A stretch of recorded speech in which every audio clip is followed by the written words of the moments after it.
Let me share my screen.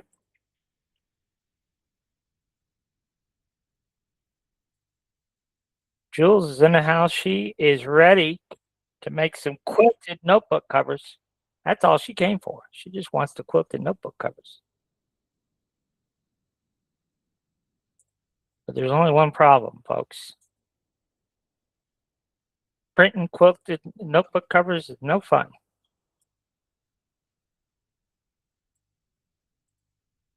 Just makes life complicated when we start printing anything with a curved surface.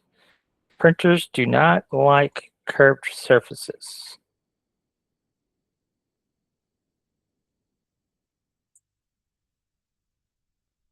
But let's go ahead and get started here. All right. So what I wanted, first of all, to talk a little bit. I don't know if we got a lot of new faces here tonight. Boy, they're going to miss out. There might be a few.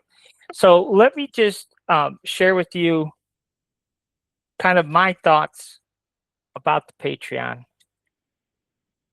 how I look at it versus how you look at it.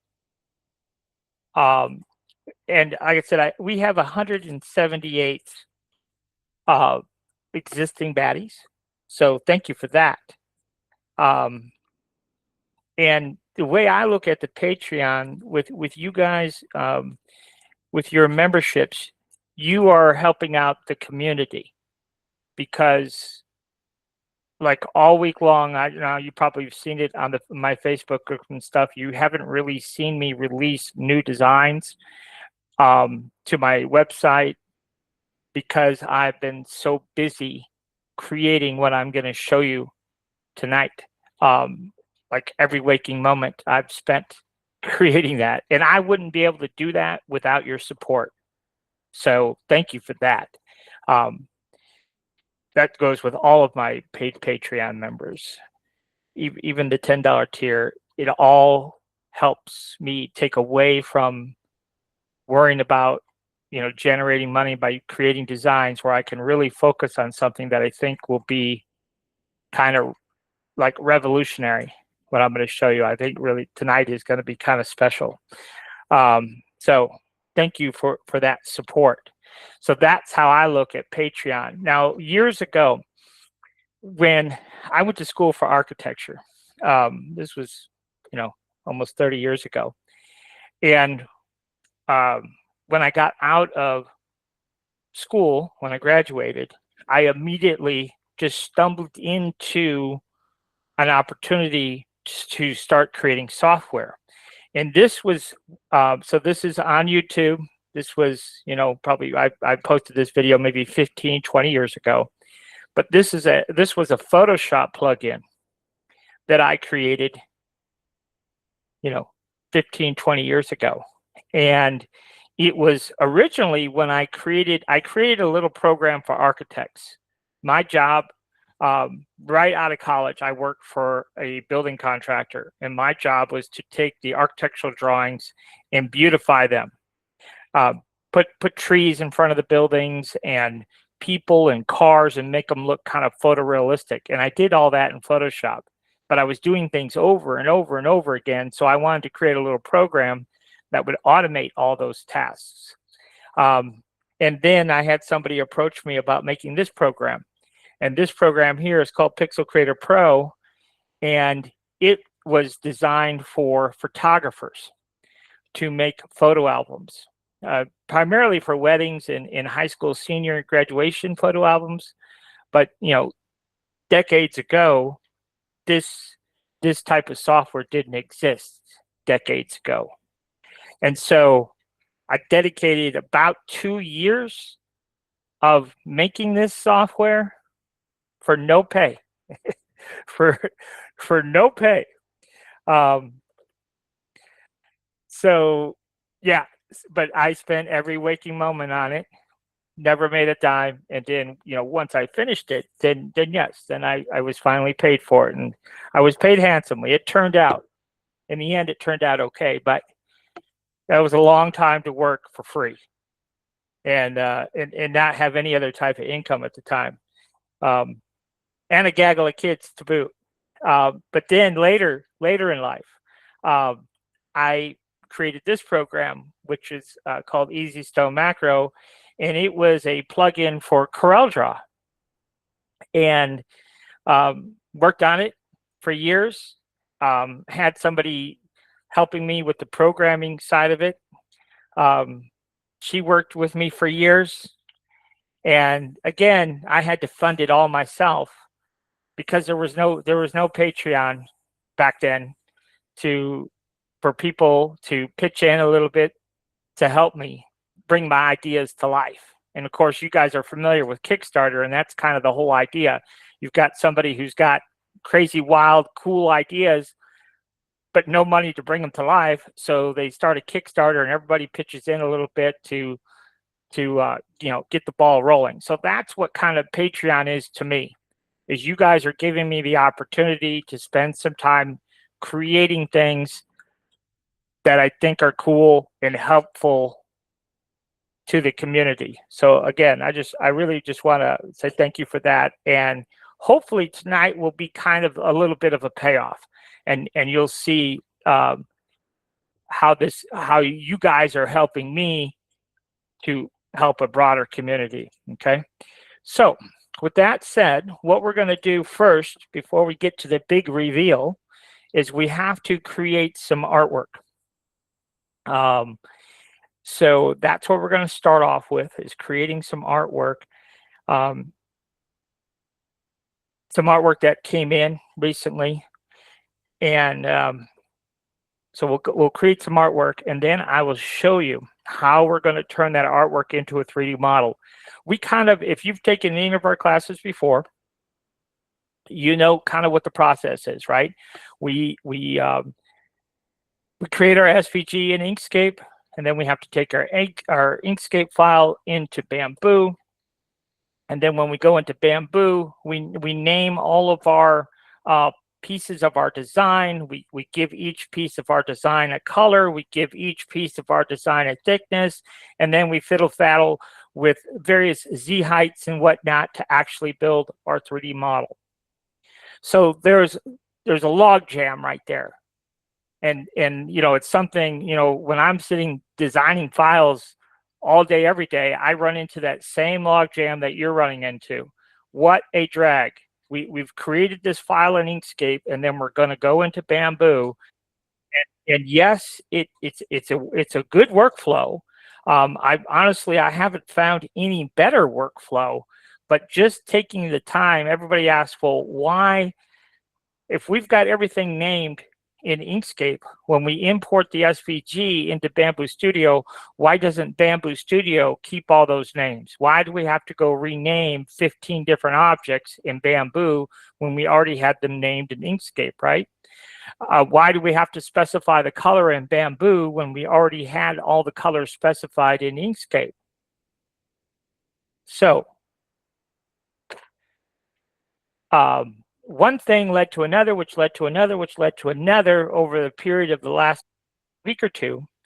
And now we don't have to, all we have to do is create an Inkscape.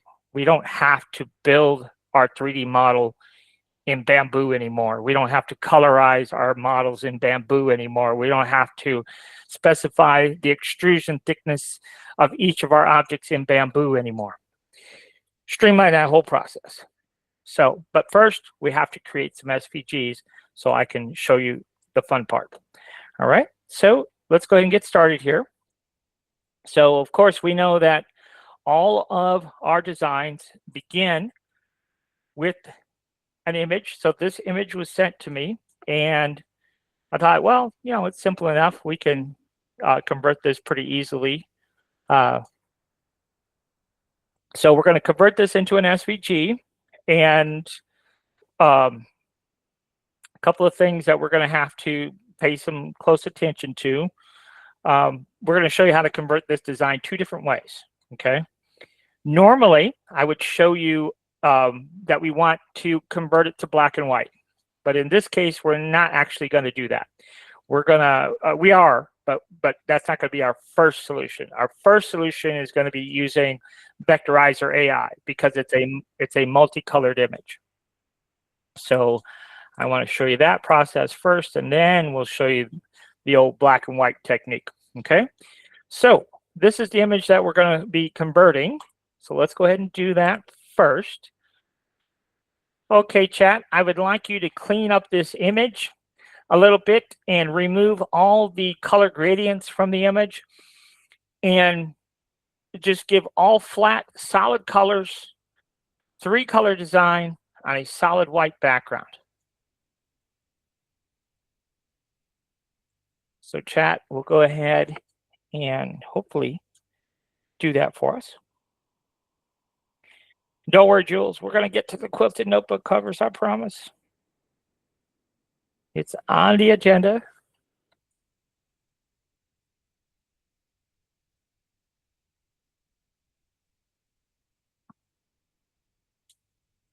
Come on, chat. So for those of you who don't know, chat is free for a certain number of prompts per day, but I do pay the $20 a month prompt.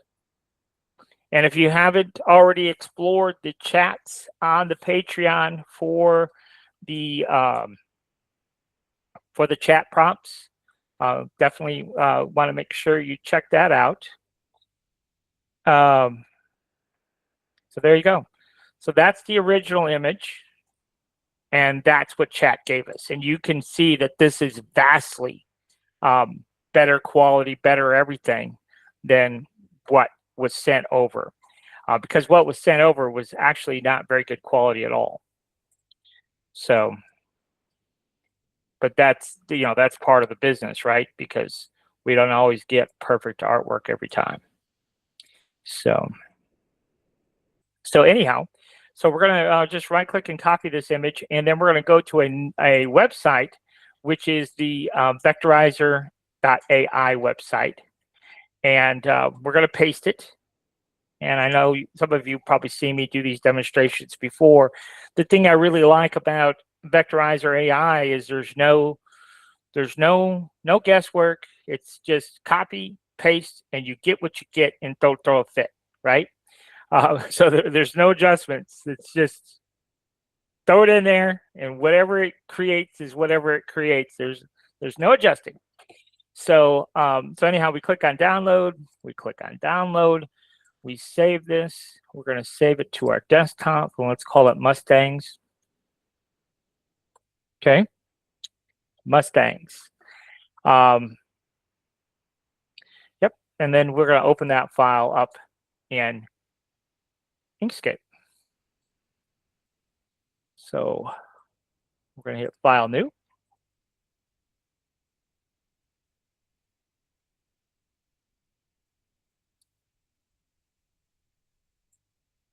And let's go ahead and import that file. So it is our Mustangs. We're going to click OK, and there's our Mustangs. Okay. Now, when we bring in the SVG, it comes in as a group. We can see that here on our Layers and Objects tab. And so we're going to ungroup it. And now you can see we get this, and you can see there's a bunch more groups. So we can go ahead and right-click and ungroup that too. And then you could see this is finally what we get. We get like 1,001 pieces or so. And then we're going to delete the pieces that we don't need. For example, our background. And then you've seen this probably before if you've attended class before. We're going to start picking and prodding pieces that we know we want to keep. So for example, I know that I want to keep this blue one in the background. So let's go ahead and just turn it off. And then I know I want to keep this gold one. So let's go ahead and turn it off. And now what's left? And now you can see we have these gold pieces. And if we move them away, you can see it has a solid backer.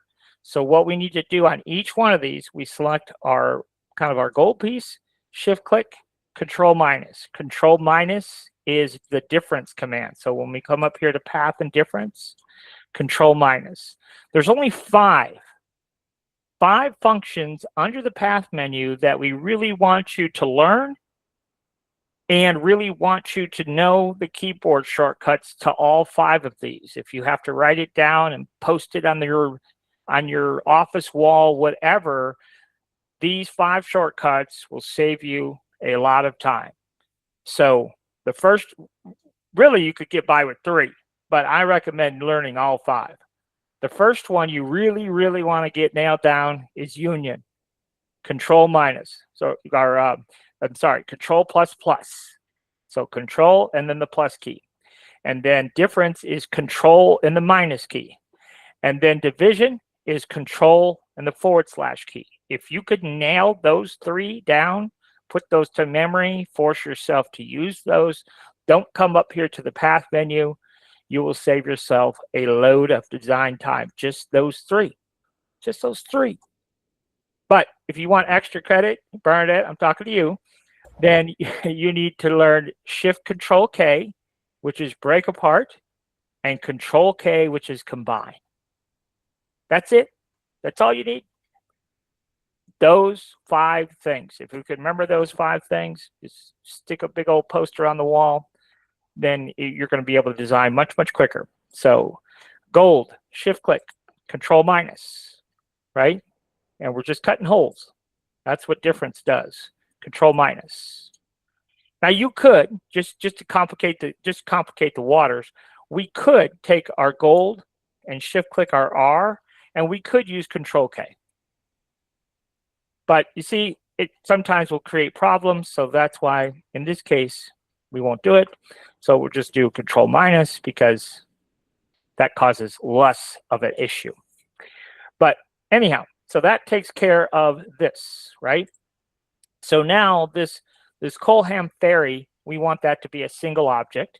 So the easiest way to do that is S key on our keyboard. That's our selector. We could manually come up here and use our selector. And one thing that we want really, because I was doing a little training session with Bernadette earlier, and boy, does she struggle with zooming in and out. And I'm not sure why, but drove me crazy. Like, because when I'm designing, I want to go quick, quick, quick, quick, quick.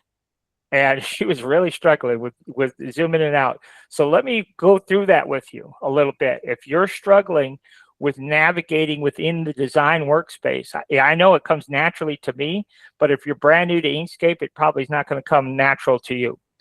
First of all, you will never see me never use these. You see these little things that you can move up and down with? Yeah, pretend those don't even exist because we don't want to use those. What we want to do is we want to use our mouse.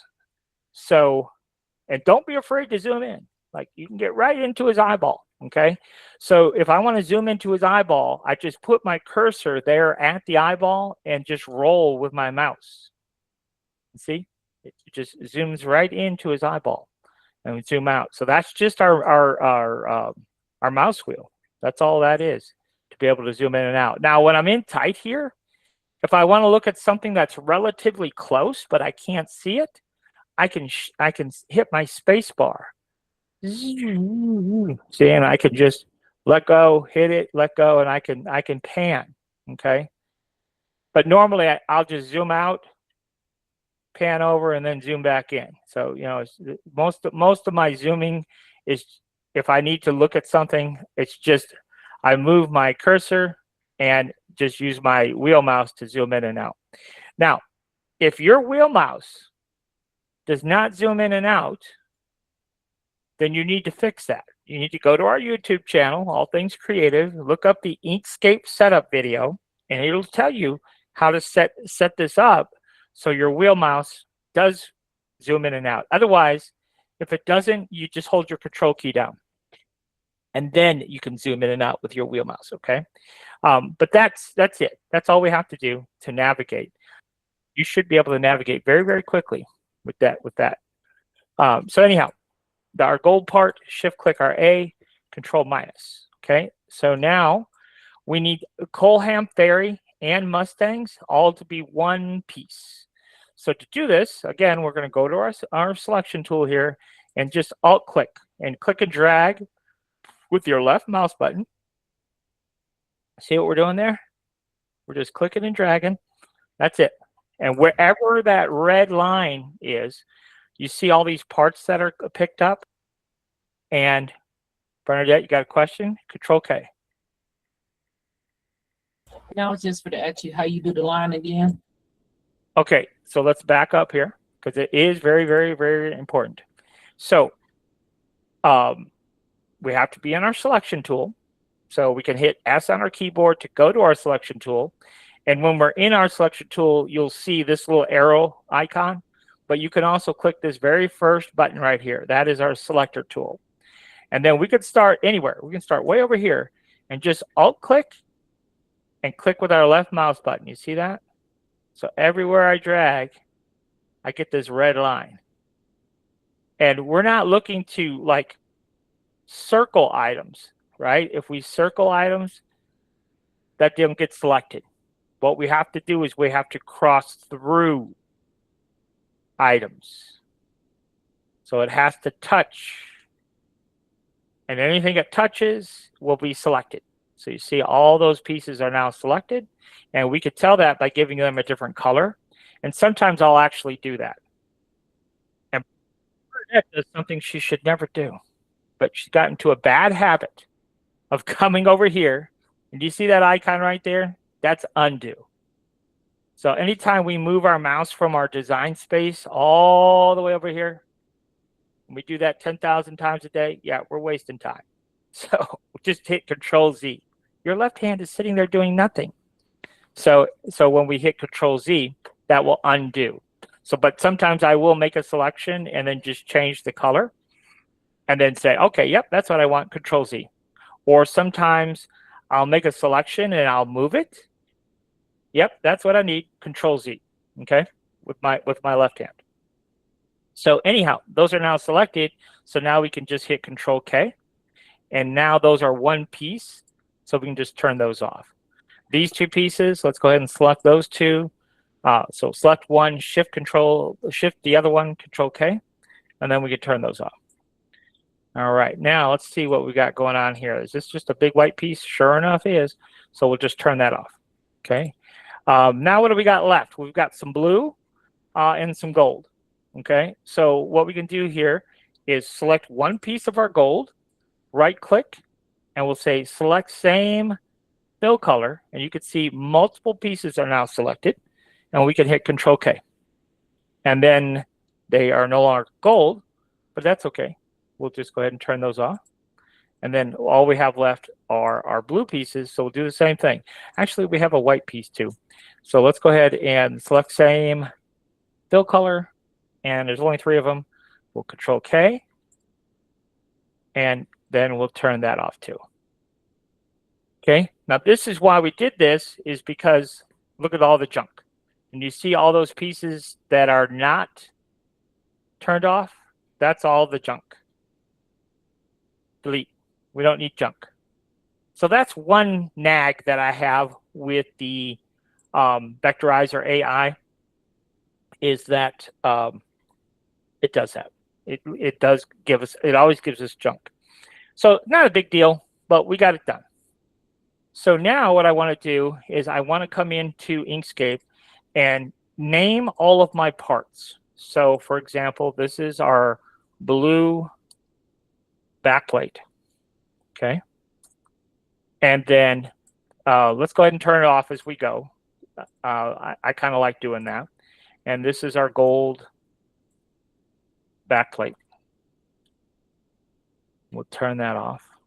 And then this is our white backplate. And we like to create our SVGs in this way because if we send this out to make DTF prints or whatever we might do with our SVG down the road, it's nice to have it all perfect. So we'll just call that circles. And then this is our text. And then what do we got? What is this? I don't know what that is. That is our blue. So we'll call it blue horse. And then this will be our gold horse. No, that's our eye. So we'll do white eye.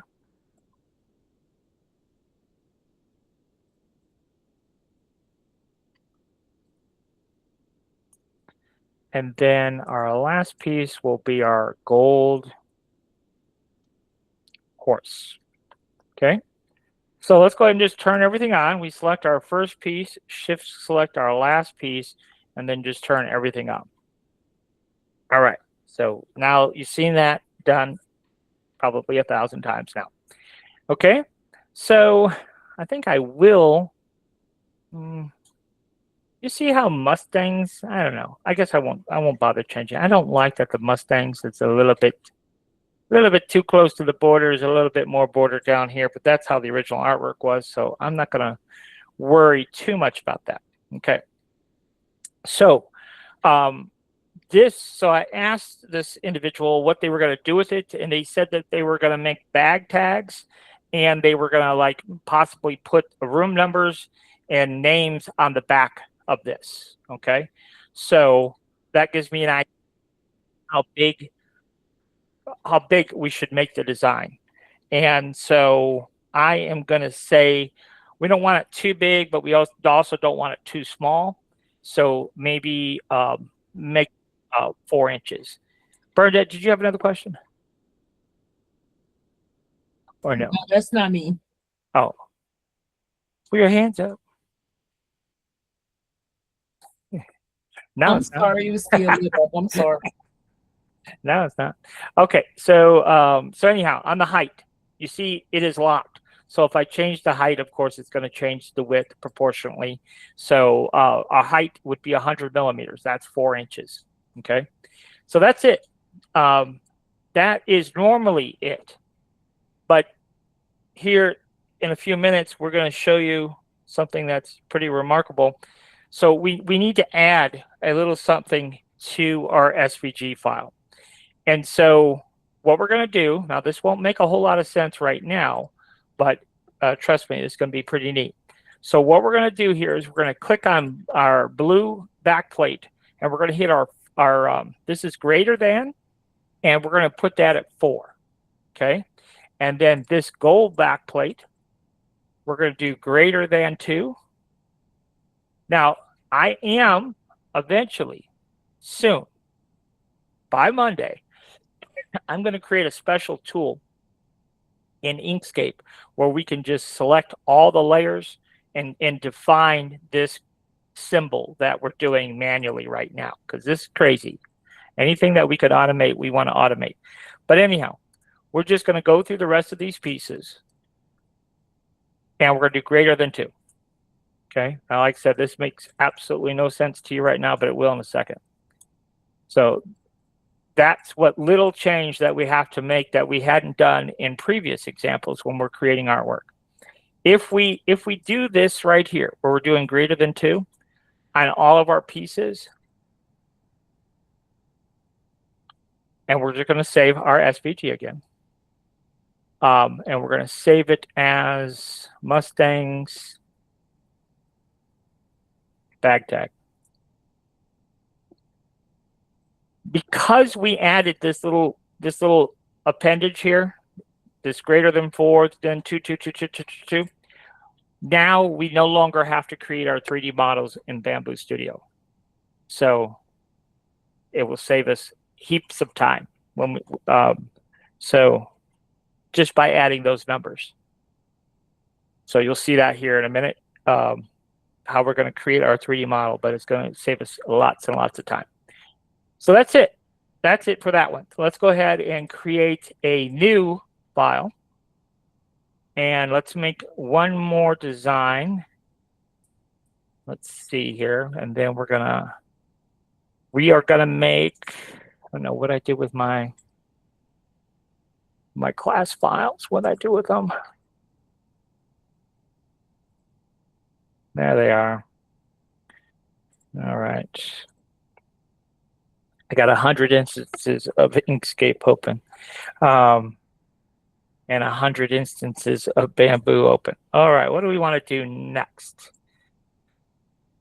Ghost face. Do we want to do ghost face? I think we're going to do the Gucci rose. And the reason I'm going to choose the Gucci rose, ooh, Katrina, I can't tell you what the difference is 2 and 4. No, that one let the cat out of the bag, but I'll explain it here in a second. But yes, I will explain why one is 4 and one is 2. All right, let's see here. Let's go back to chat and we'll take a look at our next design. So this is the next one that we're going to do. Okay, now I created this in chat originally. So now we are going to go and I created this in a very specific way for a very specific purpose. When we have, Tina, do you have a quick question? Yes, Steve, when you make this one, I know the last book we made a few days ago, you had it as 9 loops, but the ones that everyone is using and I'm using is 8. Can we make it with the 8 this time? Okay. Is there a specific finished size that you're the actual size of the cover itself? Is there a certain? It's the one that we're using that's called Lisa's notebook off of Maker World. But do you know what the height and width is? Let me pull it up and then I'll put it in the chat in a second. Okay. All right. All right. So anyhow, she's gonna look that up. And ooh, you guys want to see something? Maybe I should break away and show you something. I'm just debating. Do I want to do that? Nope, we're gonna wait. We're gonna wait. But I got something really cool planned for notebook covers too. I've been working on all kinds of things. But anyhow, when you have a multicolor design like this, I want to get it to black and white. That's what I want. And the reason for that is Inkscape does a really good job of converting things, converting black and white images, but it doesn't do a very good job of doing color images. And so when we're using the color image, then we have to use that vectorizer AI. And not that the vectorizer AI is a bad tool. It does a remarkable job for what it does. But to me, I feel like maybe it's a couple extra steps. I really don't know. But so anyhow, we're going to do it. We're going to do this one the black and white way, what I call the black and white way. So let's just drag and drop this into chat. Step 1 here. So we got to get rid of this. So there it is. And we're just going to ask chat to convert it to black and white for 3D printing. Okay, chat, I need you to convert this image to black and white, suitable for 3D printing and vinyl cutting.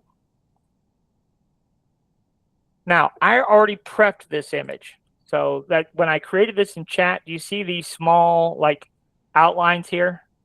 I've already kind of prepped this image where chat should just convert this to black and white perfectly for us, and we don't have to do any further editing, but we'll see what it gives us here. But that's why I added that little outline, that little separator, because chat can differentiate that, and it should give us exactly what we want because of that little outline. Ta-da! See what I was talking about? It gave us exactly what we wanted. Now, we don't have a background to it because the background was the lightest color, so it just eliminated the background altogether. But that's okay for what our needs are. So now we can take this image and we can right-click on it.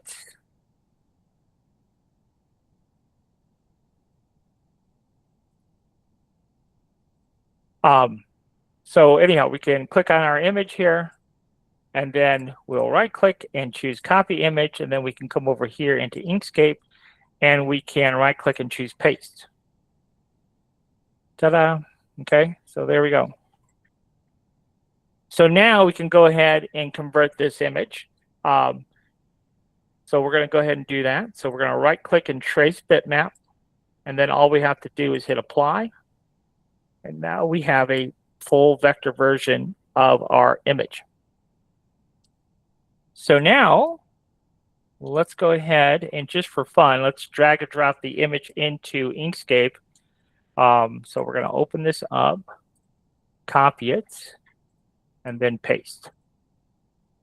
Because sometimes this was created in chat, and Inkscape does not like to import chat PNG files for some reason. Drives me crazy.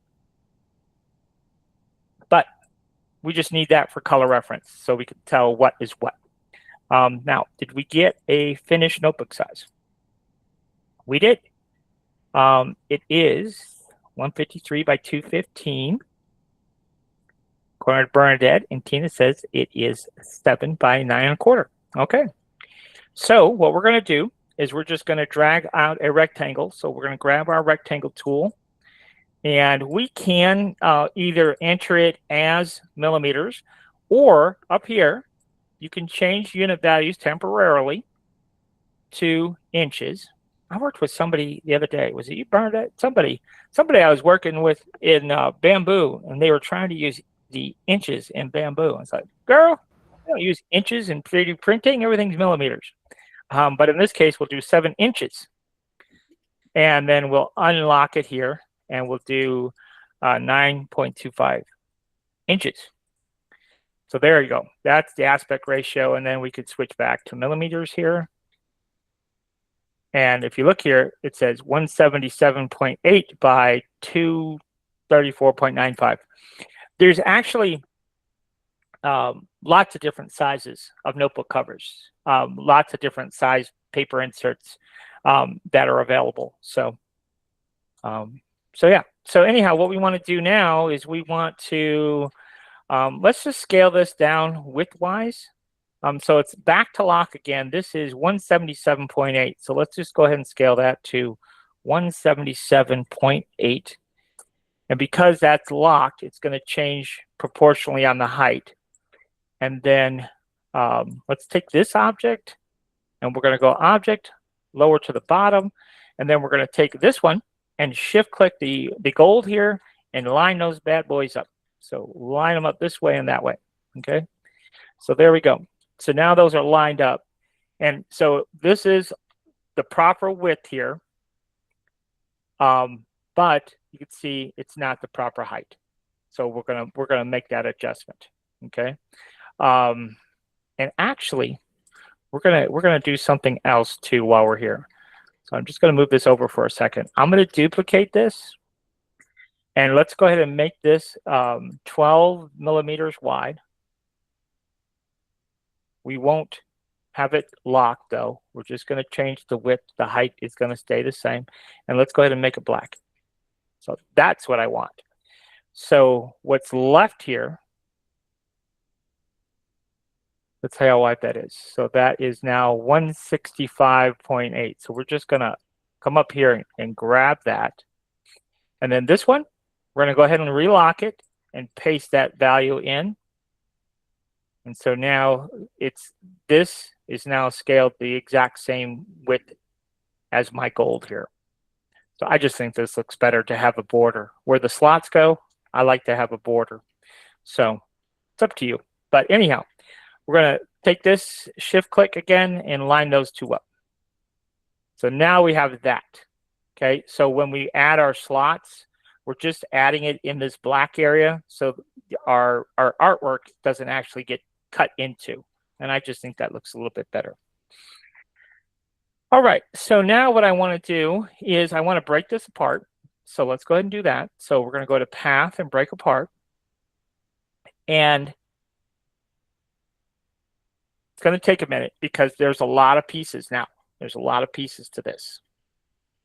Okay, so let's go ahead and take our black rectangle and shift click our gold, and let's turn those off. So that's kind of step one. And now we can deal with this, okay? So we're in our selection tool, and we know that these right here, you remember how I did that? Alt key, right? So we know those right there, we can Control K, and those are green, right? Those are our green leaves, okay? And we can do that with all of these. So I'm just gonna go into outline mode.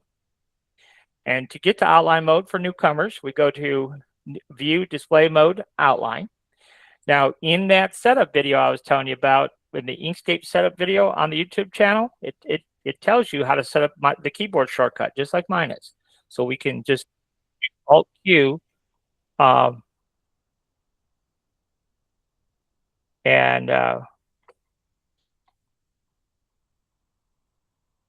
Alt Q will allow us to. Now, what's that I was just reading here? I resized it to 5.75 for the small one. Shame on you. All right, we'll deal with that later. It's not gonna really hurt us for what we're doing right now, anyhow. But we will resize it to the small one. Okay, no worries. But anyhow, we're gonna convert all of our green leaves here. So we're gonna just select those, Control K, make it green. Okay, and then down here, same thing. We're gonna select those, Control K, and make it green. And then over here, we're gonna slice through here. So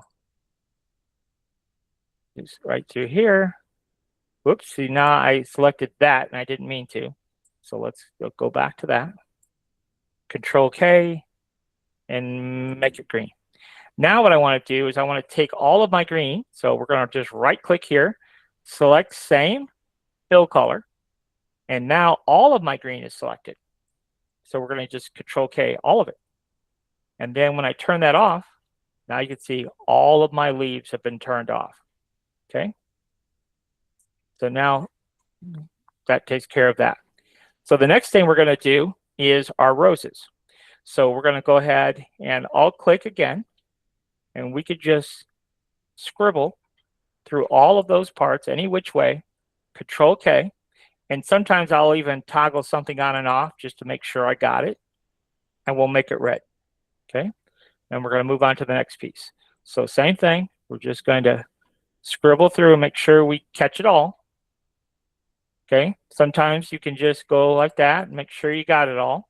Control K and red. And we got it all. And then see how quickly we can zoom in and out, Bernadette. We don't have to take an hour to get to where we need to get to. I got it now. You got it? So now we can slice through it, Control K, and we'll turn it red. And then one more. Yeah, she was struggling with her little cardinal. Right. So bad. Control K. All right, so there we go. So now all of our roses are red. Violets are blue, right? Isn't that how it goes? But we're going to right click, select same, fill color, and now all of our roses are selected. And then we're going to go ahead and hit Control K. And then we'll just turn those off. Okay, so we're getting there. Now we have our pieces of our little flourish here. So let's go ahead and do that. We're going to just Alt click right through all of that. And now, just to complicate matters further, we can even do Shift and Alt. And what that will allow us to do is add to our selection. Okay, so we can Shift Alt. Shift Alt. See that?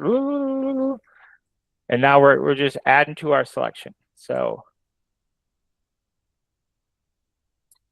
it's pretty cool how you can add to and subtract from your selection that way. But if we toggle it off, we could see we didn't get all of it, did we? So now you can see where some areas that we're lacking in. So go back, Shift Alt, swipe through that. What else didn't we get? We didn't get this. I didn't realize that. Or this.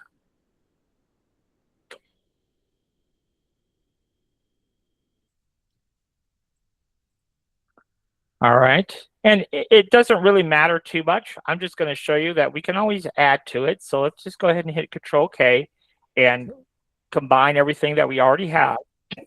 Okay. So we can just come over here and hit Control K. That combines everything that we already have. And let's just call this border, just so we can find it amongst our mess here. But so you see now what we've got left. We've got this piece. So we'll hold our Shift key down. We'll select these. We'll select these. We'll select these. We'll select these. And so now we have all of those selected, right? And now we can find our border in our list and just Control click that too. And then hit Control K. everything has been added to the border. And now you can see we can't see anything, right? So we'll go ahead and make this an object, turn that off. And then lastly, I want to take, I don't know necessarily that we need to be doing this, but I'm going to take all of my little GG logos and make those all one piece. So we're going to, we're in our selection tool. We're going to alt click, and then we're going to come up here, shift alt click. You see how quick we do that? Control K. And so all of those are now one piece. Okay. Now, I don't know what this piece is. I don't know why that piece is. I see there's one there too. Okay, that might be part of the pattern then. Because I see one there, now one here. So that might just be part of the pattern. So we're just going to leave those alone. But let's go ahead and maybe I'll just delete that one. I don't like that one there. If it's not over here, I don't like it over here. So anyhow, we're just going to go ahead and take all of this and Control K all of that into one piece. And now we should have our completed design. And, you know, we've kind of whittled the pieces down, you know, a fair distance, I think. So let's turn everything on. So we're going to grab the very bottom piece, shift click the very top piece, turn on one of these eyeballs. It turns everything on. And now you can see what we actually have here. Now, what I need to do is just, first of all, we got to go back to the chat. Is Tina switched it up on us. She wants 5 by 7.5. Okie dokie. So let's just go ahead and copy this, because we did all that work for that one. So we're going to wind up with 2 different sized ones when we're done here. So she wants 5 by 7. Okay. So we're going to do a width of 5. I think those are called the junior pages. I don't know, but I know there's different size ones. So by 7.5. So we made our, we'll have to uncheck this. Oh yeah, we have to go back to inches. I forgot.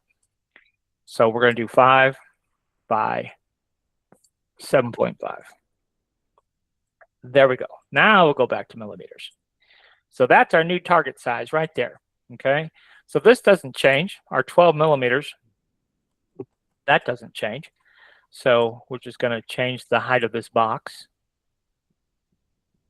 And then we got to change the size of our pattern. So we selected everything. We got to shift select our gold and our black, and then we can just move just the pattern. You see that? We are going to find out how wide this gold is now. So I'm going to bring that in, and that is 114, blah, blah, blah. So just highlight this and copy it. And then we can highlight this, make sure it's locked, and we're going to change the width and paste it. So now we know this is exactly the same width as this. Now we may have created a problem for us, who knows?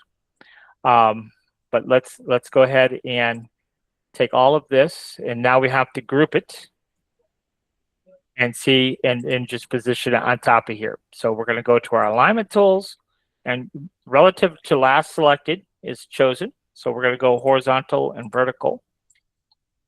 And that is how this pattern fits on here now.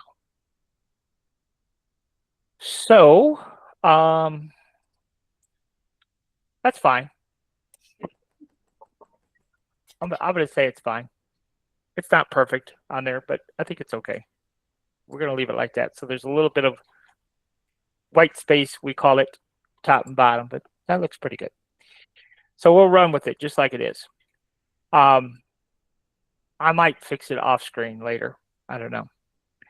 Before you guys get the files, I might just change it up. But now we want to kind of go through everything that we've got here and figure out exactly what we have. So I'm going to take all of this and turn it. I tell you what, let's do this. Let's grab a new layer. This is the better way to do it. Right up the top of your layers palette, there's this button, and it's better when we have multiple projects in one file. Put those on a different layer. So we're going to right click here and choose move to layer, in this case layer 2, And then we'll leave everything on layer 1, but we'll just turn it off. So now we're just dealing with the parts that are on layer 2. And let's go ahead and ungroup the group. So right click and ungroup. And then we got to go through and name all these parts. So this one is cover /2. Okay. And then this piece, let's do this piece next. That is our black rectangle. And I want that right there. And let's call this border. And then we'll do /, let's see here. What do we want to do? Let's do the greater than 3. We'll do greater than 3. And then this is going to be our Gucci text. So we could do that. And that is greater than 2. So we'll go ahead and do greater than 2 here. And then what is this? Maybe, okay. Okay, that's our border. Tina, did you have a question? Don't change the size on me. Please don't be mad at me. I'm already gonna cry. Talk to me. He said, "Don't change the size on me. Please don't be mad. I'm gonna ask everybody in the group. Please don't be mad. 6 by 8.5. I was off by 1 inch on each. Hey, girl, they're fine. Okay. Sorry. All right. She's testing me. She's testing me, people. She's testing me. Yeah, it was the sizes that I put in there first. 6 was. I'm sorry. I had to go back. I was like, let me get my because my millimeter don't go that wide, so I had to go back to my little inches. I'm like, I'm trying to work with millimeters. I had to go find my belt so I can make sure I was correct. Then I got the paper, and I'm like, okay. So I apologize, everyone. 6 by 8.5. Got it. All right. We'll fix it again. No worries. Roses. Roses are red. We're gonna do 2, and then what is this? Those are our we'll call it our mini G's. And those will be 2 as well. Most of this stuff will be 2. What is this one? That's our leaves. And that'll be 2. And then what's this one?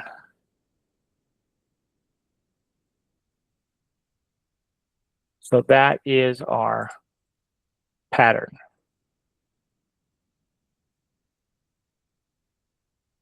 And that'll be 2. Okay. So now we have to change. So we're good on the height. We're just changing the width. So we'll go back to inches here. And this wasn't the right size. Oh yeah, we made it smaller. So we want the whole thing to be 6. And it's 8.5. Okay, so we're going to unlock it. And now we're going to leave it locked. Well, how are we going to do this now? All right, let's go ahead and change the height. So we're going to leave it locked. We're going to change the height to 8.5. And then we're going to unlock it. And we're just going to change the gold to be 5. Or no, 6. Now I'm confusing myself. 6. So that's it. 6 by 8.5. Okay. So now we're going to take this. Let's see, how do I want to do this? I'm going to leave that there. We're going to change this. So we're going to just change this to come into, snap to our inside of our black border. All right. So now this is, go back to millimeters. We'll copy the width value there. And then we'll take all of this again. We'll lock it. And then we'll paste this, whatever that value was, we'll paste it right into here. And now that's how wide our pattern has to be. We're going to group that together. And then we're going to shift click the orange and just make sure everything's lined up like it's supposed to be. Ta-da! So that is our new cover size. All right. We got her figured out. Okay. So let's ungroup it. All right. And we're going to go, do you see these are rectangles here? We're going to convert those to actual paths. So we're just going to go to path and object path. Okay. I want to go ahead and hit file and save as, and we're going to save this as our GG notebook cover and hit save. Now, I'm going to go ahead and delete layer 1 for this example. So these are all of our pieces. Now, we have a little bit more work to do because we want to add our slots. So we did this last class, but we're going to add some slots. So to do this, we're going to hit Control I. And on the desktop here, we're going to go to class files from last class, which was 713. And we're bringing in the shrooms. So there's our shrooms, okay? And let's go ahead and give them a different color. Now, these are 9 shrooms. So the first thing we need to do is we're going to path and break apart because I'm told we only want 8 shrooms. So there we go. We're going to take all those and Control K, which is combine them again. And then what we want to do is take the shrooms and shift click our black border here and come over to our alignment tools. And the first thing we're going to do is click this button here, which is the align to the left. So now our shrooms are aligned to the left. And then this button right here will align vertically. Okay. And that's what we've got going on. So that's what it's going to look like. Now, what we want to do is I just want to take these and ever so slightly, boop. You see how they're just barely over the edge. That's the way we want it. Then we know we'll get a perfect cut. No worries. And now what I'd like to do, it's a good habit to do this anyhow, but to take our whole design and all we're going to do is shift click this red X. And the reason that we do that with our whole design is I see tiny little outlines of parts. I don't know if you could see that right there. We don't want outlines, no outlines. So we're going to get rid of that. So Shift X to get rid of all of our outlines that way. So now we have no outlines. Okay. So that's what we want there. And now all we have to do is subtract our mushrooms from the black. Now we don't have to subtract our mushrooms from our cover because our cover, remember, is inset here. So just from the black, so our mushrooms, shift click the black, Control minus. Ta-da! Now that's it. That is all we need to do, except because we added our mushrooms, we'll just call this slots. It's not really mushrooms. It looks like a mushroom. And actually, no. What is that? That's our pattern. No, we don't have our slots. That's right, because we subtracted our slots. So that is it. So that's it. That's all we need to do. So we have our cover, our border, our Gucci text, our border around the Gucci text, the red roses, the mini G's, the leaves, and our pattern. And that's it. So that is all ready to go now. Now, because our next phase is going to, you can see here we have 1, 2, 3, 4, 5, 6, 7, 8 pieces. Our next phase that I'm about to show you here, the 3D model is going to be created automatically for us. So we won't have to do anything.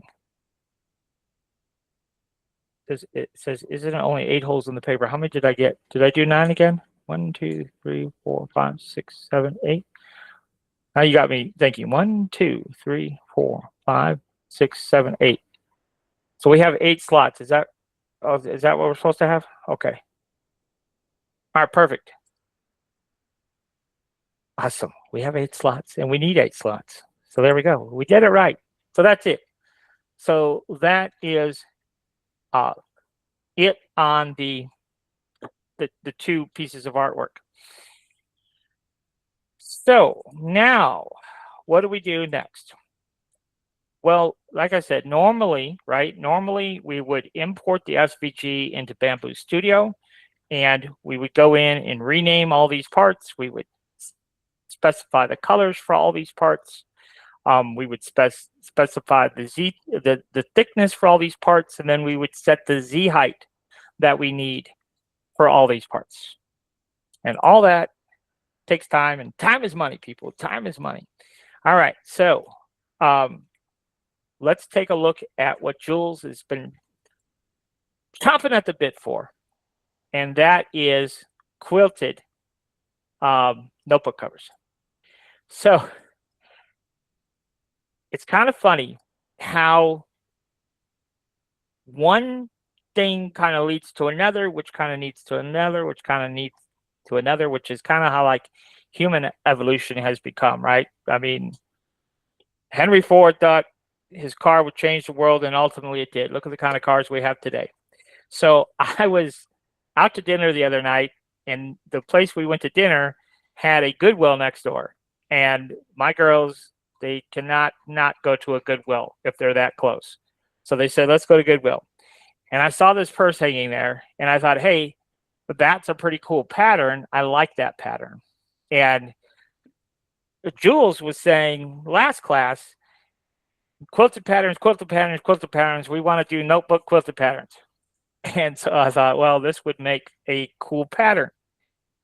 The problem is how do you make the quilted pattern? And so there's a multitude of different ways we could do it, but I was familiar with how to do it in Blender.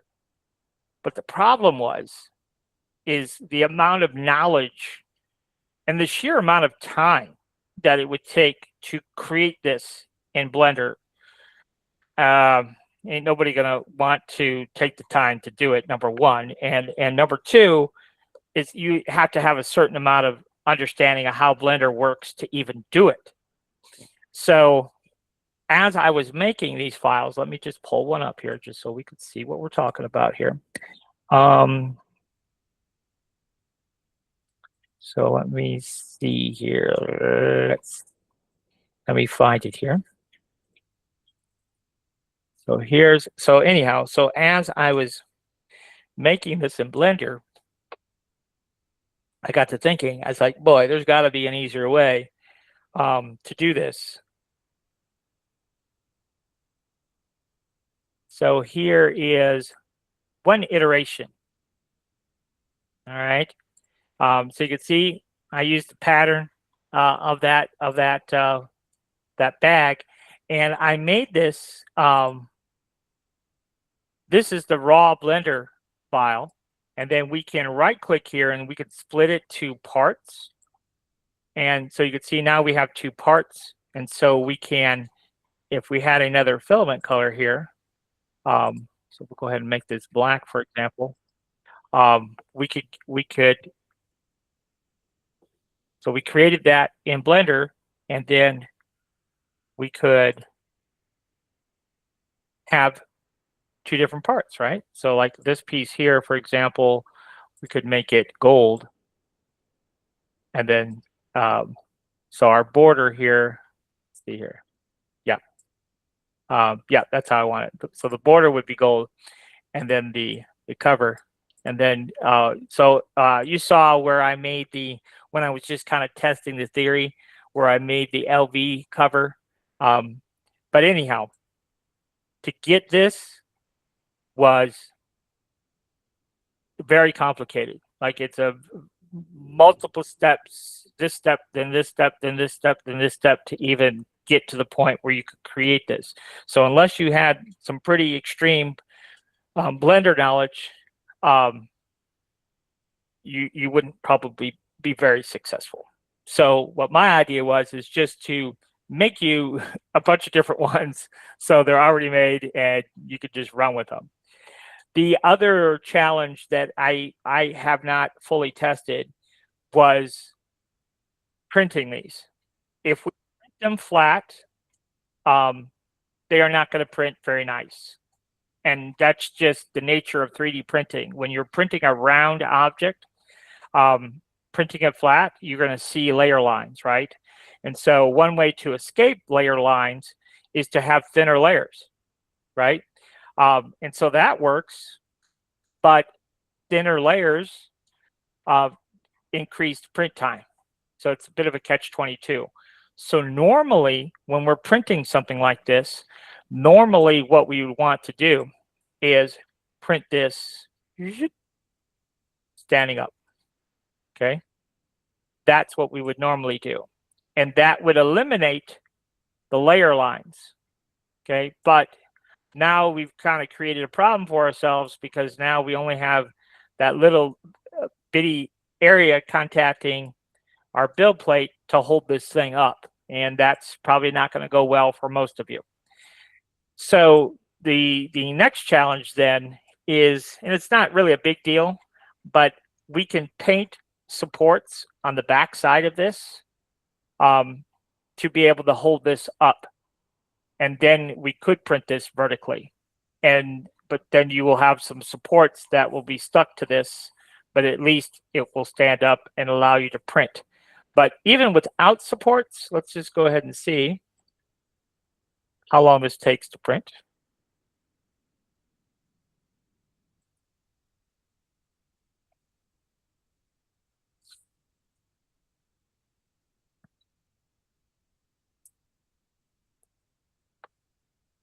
So you can see it did add a fair bit of brim. And I have not tested this. Could we get by with the brim? It's saying here that the G-code path goes beyond the boundaries, and that's because of the brim. But you could see that this, when we're standing it up, you could see that this takes 1 day and 7 hours. All right, that's the problem. And let's just double check here. We are using, we're using our standard layer height, right? Of 0.2. It's just there's a lot of layers. I'm not sure what else could be. Oh, yeah, I do see what the problem is. I was like, what in the world? Why is there 846 filament changes? And that's because the border that we put on is a different color. So that's why it has so many color changes back and forth. Every single layer has multiple color changes. So if we go back to our prepare tab, and so these are all things you got to think about, you got to consider. So we go back to our prepare tab here, and let's go ahead and make that black and then slice it and see what we get. So maybe we just can't have a colored border. It's got to be the same color as our panel. Jules, you got a question? Yes. How about having the notebook slanted? Maybe that'll cut out some time. And just have the support on one side only and not the bottom. Well, the brim on the bottom is not a big deal. And you could see printed vertically like this, when the border is the same color as the fill panel, you could see it only takes 4 hours and 22 minutes to print. Now, how you guys make money when that cover front and back takes 10 hours, because you're going to have the front cover, but you're going to have the back cover too. So it's roughly 10 hours. Now, how you make money selling notebooks when it takes 10 hours to print, I don't know. I don't know the math on that.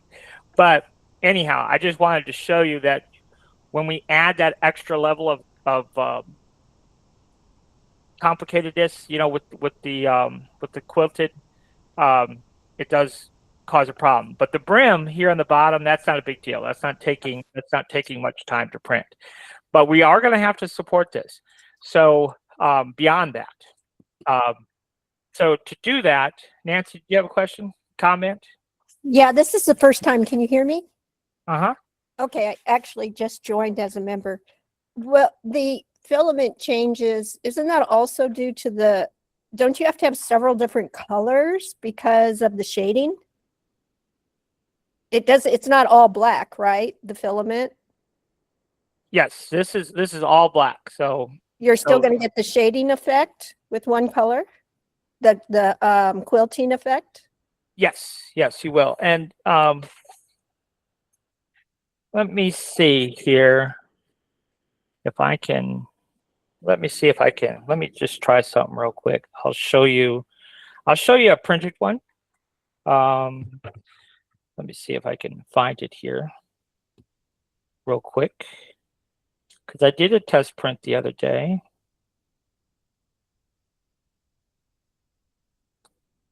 Well, let me just see real quick.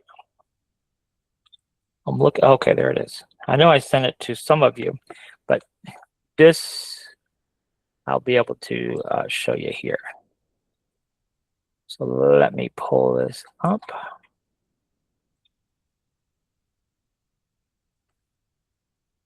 So there is a test print. Do you see that? So that's the quilting effect. Now this was a different pattern than what I'm showing you, but essentially that's what it looks like. It's all printed white. It's 2 millimeters thick, just like we're looking at in bamboo right now. And this was printed. I don't think I did one laying flat because I knew that would be probably not the most optimum results. So this was printed standing upright, but this is only like a little 2 by 2 inch square. You know, it's not very big. And also on this one, I used 0.08 layer height. I used the finest layer height that we can use with a 0.4 nozzle just to see what it would look like.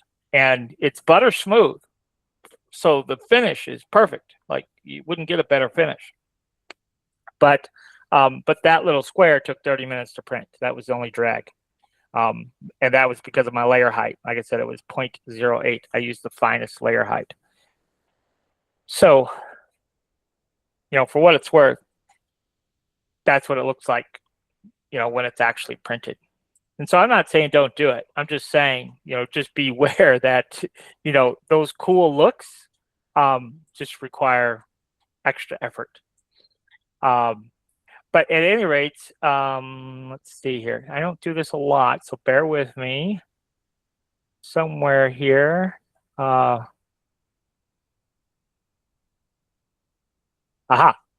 This button right here, support painting. So we can add in some supports. So we could choose different tools of how to add the supports. We could choose on overhangs only, which in this case, we're not going to do that. And then, so you see, we can, if I'm right clicking, we add red. And then if I left click, we add this kind of blue. So you see, it says support enforcers are used, but not enabled. So because there's no supports that are enabled. And it's giving us that when we are left clicking. So this is going to add supports, okay? So we don't have to do it everywhere. So we could just do it like there at the bottom. Like it gets up to a certain point. That brim's going to hold it initially, and then we could come up here and we could just, you know, add a couple up there. But it's saying that there's no supports enabled because there's not. So we'll go ahead and enable supports. And then you can see it says support type. And so now let's go ahead and slice it. And of course, you want to add your supports to the back, obviously.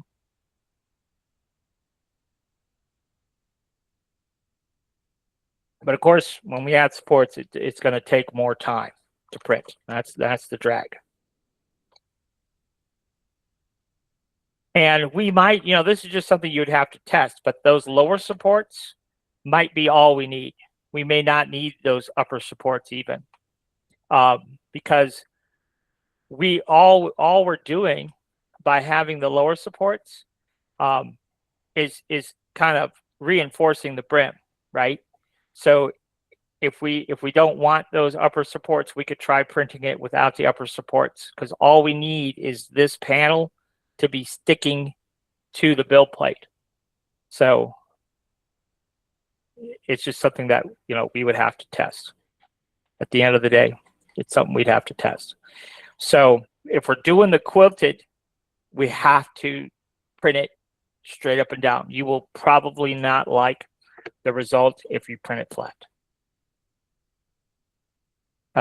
Just because the layer lines, we can't escape them. We can use thinner layers, but you'll still see those layer lines where you won't see the layer lines when we print it this way.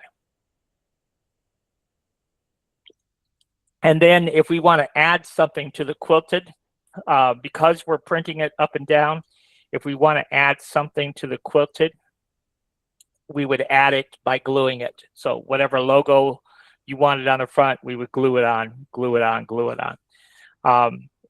And then we can, you know, like if we wanted a logo here, we could cut a hole. We can cut a hole that would leave a flat area for the logo to sit into. So we can do things like that. And we might explore, not tonight, but showing you how to do that. Like if this is something you guys really want to do and understand, we can cut holes into the quilted pattern to let other elements be glued in, but glued in with a flat back. So you're not, you know, trying to glue elements on a bumpy texture. Tiffany, did you have a question or comment?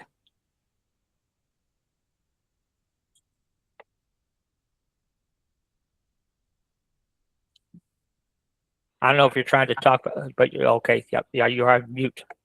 Yes, sir. Can you tell me how you are manually putting the trees? Because I am not 100% on how to do that. Sure. We can go back and do that again. So let's go back to it. We do that on our prepare tab. And this icon right here is support painting. Okay. And so you can see this is what I painted already. So we could click on erase all painting. And so now we have nothing. We have no paint, right? So when we left click, we're going to add supports. Okay. So we just scribble an area, and wherever we scribble, that's where supports are going to be added. Now, if we have supports enabled, and for some reason we didn't want supports in a given area, then we can right click. Okay. And so even though we can't really see where the supports would be, sometimes what we'll do is we'll slice it, we'll see where the supports are placed, and then we can just right click where we think those supports are, and we could say, no, don't put no supports here. But what we left click is going to create blue regions where we do want support. Okay. And so now when we slice the plate, now you're going to see we're only going to have supports down lower. So we won't have no supports up top.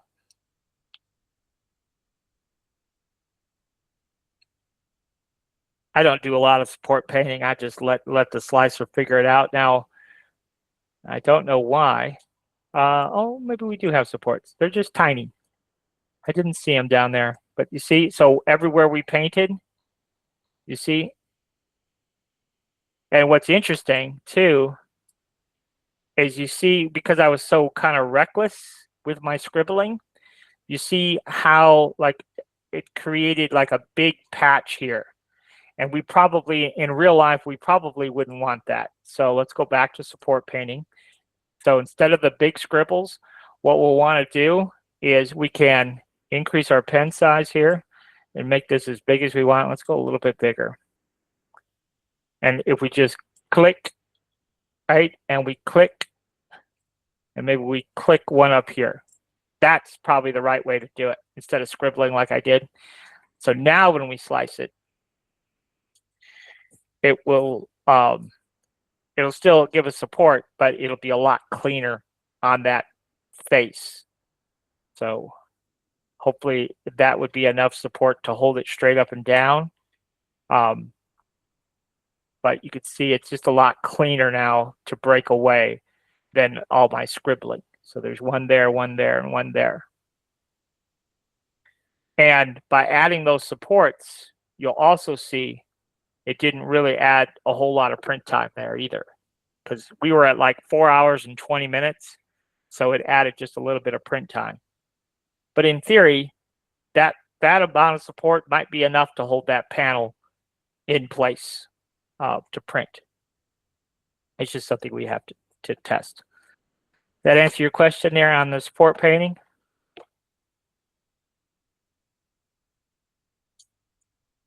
Yes, sir. Thank you. Okay, so anyhow, that's one of the covers we have. And then what else do we have? Let's see here. We have, okay, so now we're going to kind of move into our next category.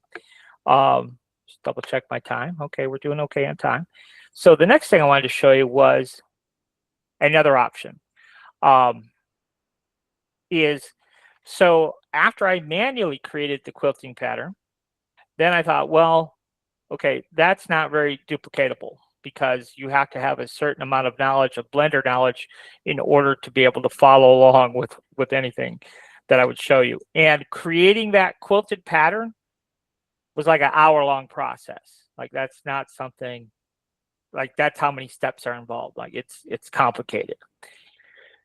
So so the next step is, well, could we automate it with Blender? And so I'm going to show you another option here. So in Blender, we can create Python scripts, but we have to know computer programming.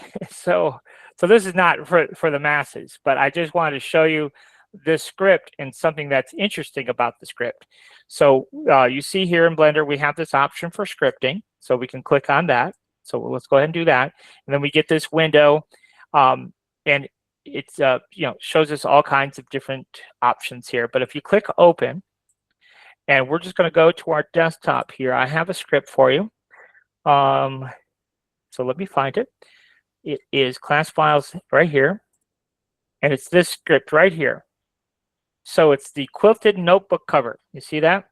So we can go ahead and open that script, and up top here, and this is why I wanted to show you this, if you want to generate a certain size cover, a quilted cover, this will allow you to do it, because the script was created in such a way to allow this. So you see right here, the cover width is 185 and the cover height is 230. So we can change that, and we could change, see the base thickness. I have it set at 2 millimeters, and the tuft height at 1 millimeter, really 1.1 millimeter. But anyhow, when we click on play, it will automatically create the cover for us based on the size that we specified. So you see, so that just makes the whole process very automated. Now it's only going to create this one pattern, but you can change the dimension of that panel to be whatever you want it to be. So, so anyhow, that was one iteration of the automation. Okay, and then we can just go ahead and when we hit File, export our STL file, then we could go to our desktop here, and we'll just call it new cover, for example. And it's going to export an STL file for us. And then when we go into Bamboo here, and we'll import that. So we'll go to our desktop here, new cover STL. And so there you go. So that is our new cover file. Okay. So Slice it, Kevin. Let's see how much time it's gonna give us. what's that? Oh, slice it. Okay. So again, we don't really want to print it flat like this. And also, I don't know if you saw in the script, but you can change in the script, you can change the number of horizontal triangles. And then it'll automatically proportionally change the vertical triangles for you. So that script does have a lot of flexibility there. But if we stand it up on end, it'd probably take about the same amount of time as the other one, about 4 hours. But we'll see. Now we're not going to put no. And one other thing that we could do, just as a side note, we don't. We could just rotate this 45, and by doing that, you can get a notebook cover for 8.5 by 11 sheet. So so you can make it bigger. I'm pretty sure this will fit 8.5 by 11 sheet notebook cover. So that's just something to think about. But anyhow, let's slice it and see how long it takes. I'm guessing 5 hours ish. 5 hours ish. Shouldn't be too much more than our other one. Okay, we do have supports enabled.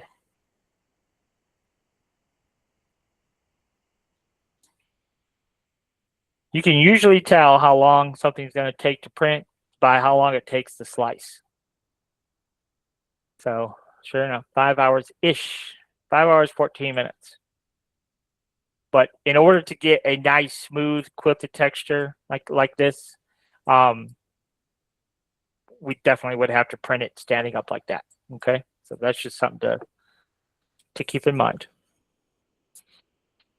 It's not a huge deal, but it is a huge deal if we want multiple colors. If we just want one color quilted, we're golden. But if you want to do multicolor quilted, then we're not golden. Because it's just like with koozies, right? When we put the logo on the front of the koozie, our 4-hour koozie takes 16 hours to print. It's the same logic here. So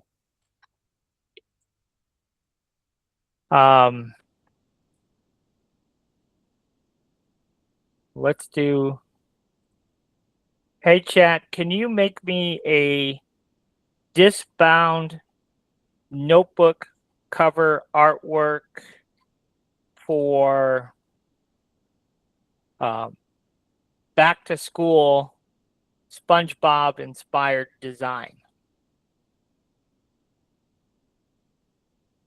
Let's just see what it does.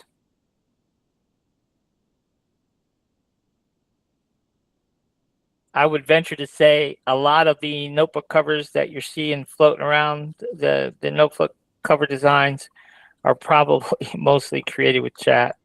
And I did see some videos where several people, several people were using the bamboo mesh graffiti. Now I'm not a big fan of the mesh graffiti. I actually did try it on a couple of images and couldn't actually get it to generate anything for me. And I'm not quite sure what that was. But the negative to using mesh graffiti is, hey, that's pretty cool. Now the reason it gave me a black and white one is because normally that's what I ask it to do. So let's get it. I like this, but we've got some issues. We got our things over here which we don't want, and it's a little bit busy. It's a little bit too much. Okay, chat. I should have been more specific. On the left-hand side, we don't want any disc slots, so we just want the artwork itself. And then also, we don't want it to be quite so busy. So if you could kind of simplify the whole design a little bit, and also give me a black and white version like you have, but also a colored version as well. And somebody had a question, maybe. I thought somebody had a question. I did. Okay. I think you kind of answered it, because at first I was wondering, are you just placing your own 9? Because I see you have like 9 discs, but the paper like most people have is like 8. That's why I was wondering, are you creating your own disc holes or off of chat, or are you doing it in bamboo? So we created those slots last class, but we did 9. So what we would do is we would create our artwork in Inkscape, and then we would cut the slots in Inkscape like we did for our Gucci design. So when we did this one, we cut our own slots, but we only did 8 cuts because we resized the size of the cover. So we only did 8 in this example.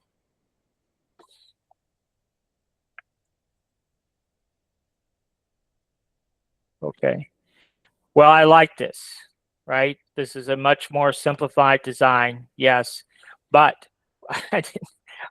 I should have told chat to be a little bit more specific on aspect ratio, right? So we'll tell chat to fix it. So yes, chat, I like this design, definitely on the right track, but now we need to change the aspect ratio to be 6 inches wide by 8.5 inches tall. That is going to be the size of our finished notebook cover.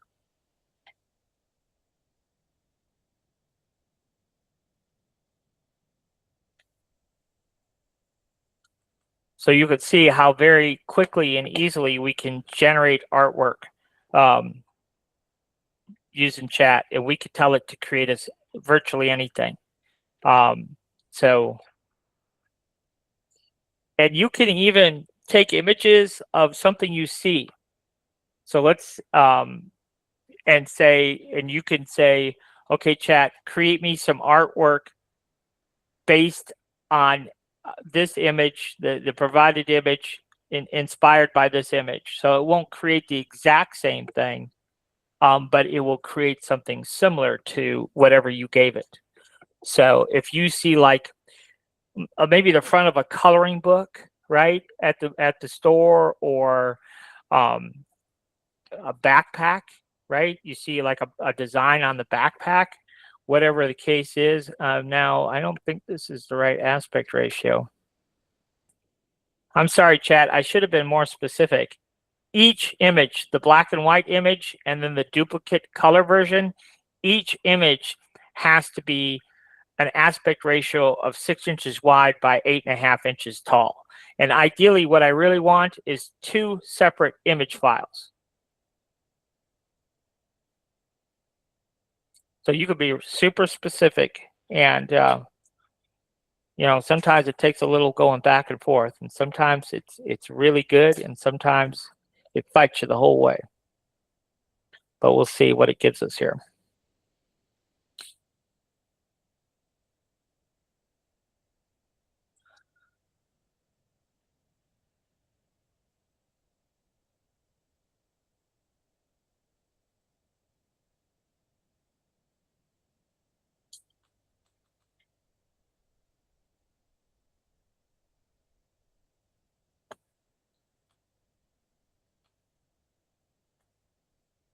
And if you use those words, inspired by, oh, chat, come on, chat. All right, chat. I don't know why you're struggling so bad. Can you just give me a black and white version of this image? The black and white version only, that has an aspect ratio of 6 inches wide by 8.5 inches tall. The black and white version only.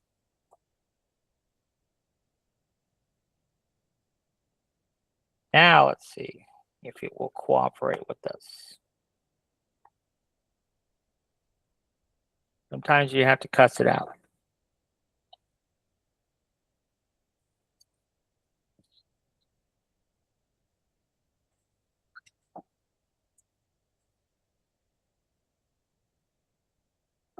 But you could tell it anything. So like if you tell it, hey, I want a Miami Hurricanes inspired cover design, or Teenage Mutant Ninja Turtles inspired cover design, or really whatever you want. LV inspired cover design, Chanel inspired cover design. You just got to use all those different words. Finally.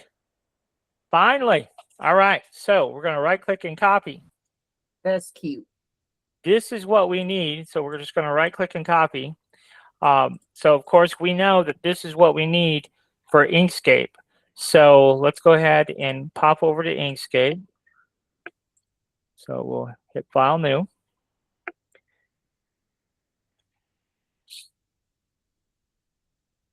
And then we are going to paste it. And then we are going to trace our bitmap, and we're going to hit apply. And then so now we have our design that we need.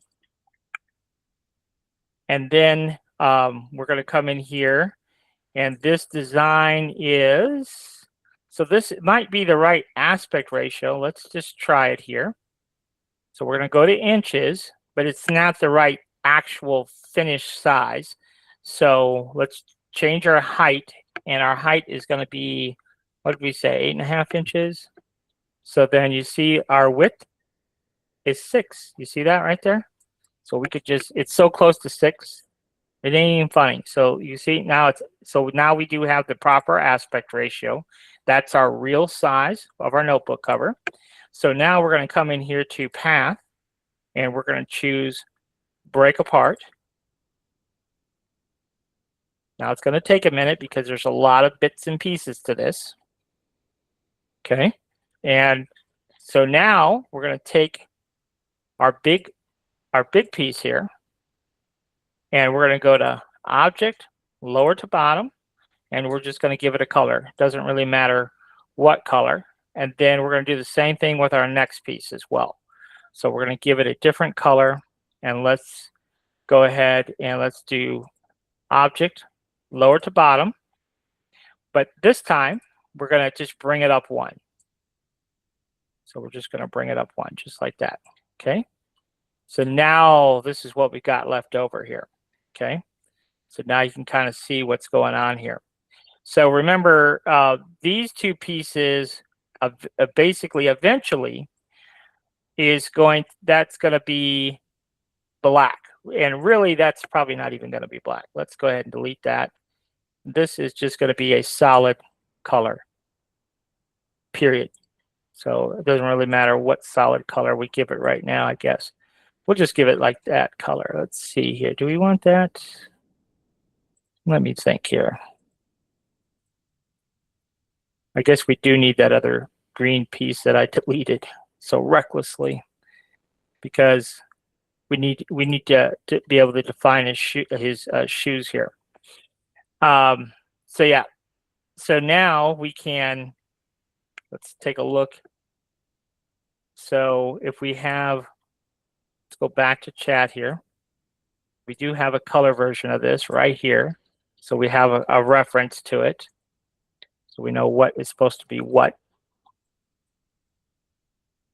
So these books should be blue, green, and red. So, and white. So those are supposed to be white, and the rest of it is supposed to be blue. So we could take this piece, shift click this piece and make it white. And then we can, let's see, what are we going to do here? To simplify this, we're going to make those, so those pieces are blue. And then what we do, what we say those were? Blue, green, and red. So then that and that will be green and then red.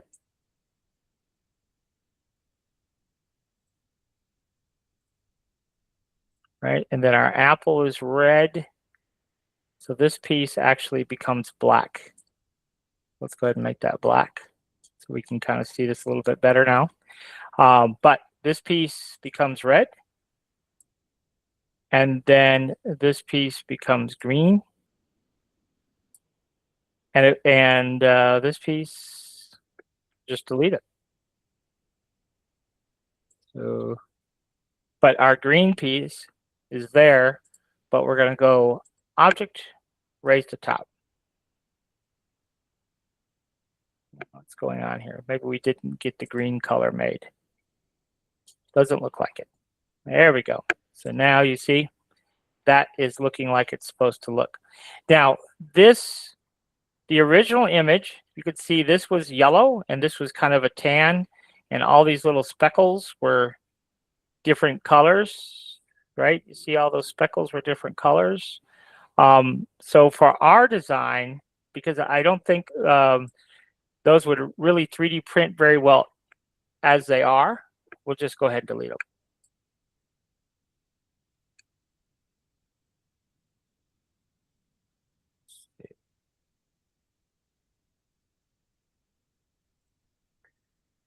And then great, delete those. Delete those. Delete that one. And then Bernadette should teach the next part of the class because I showed her how to chop. So right now we have this one large piece of green.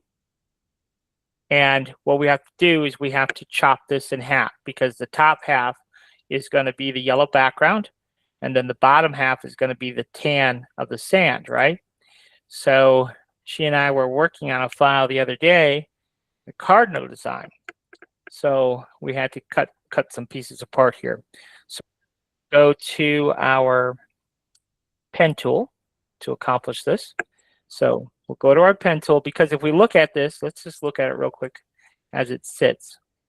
You see what it is currently, right? We have there, but this piece right here is connected. And then we have an opening. So what we have to do then is we have to slice right through here.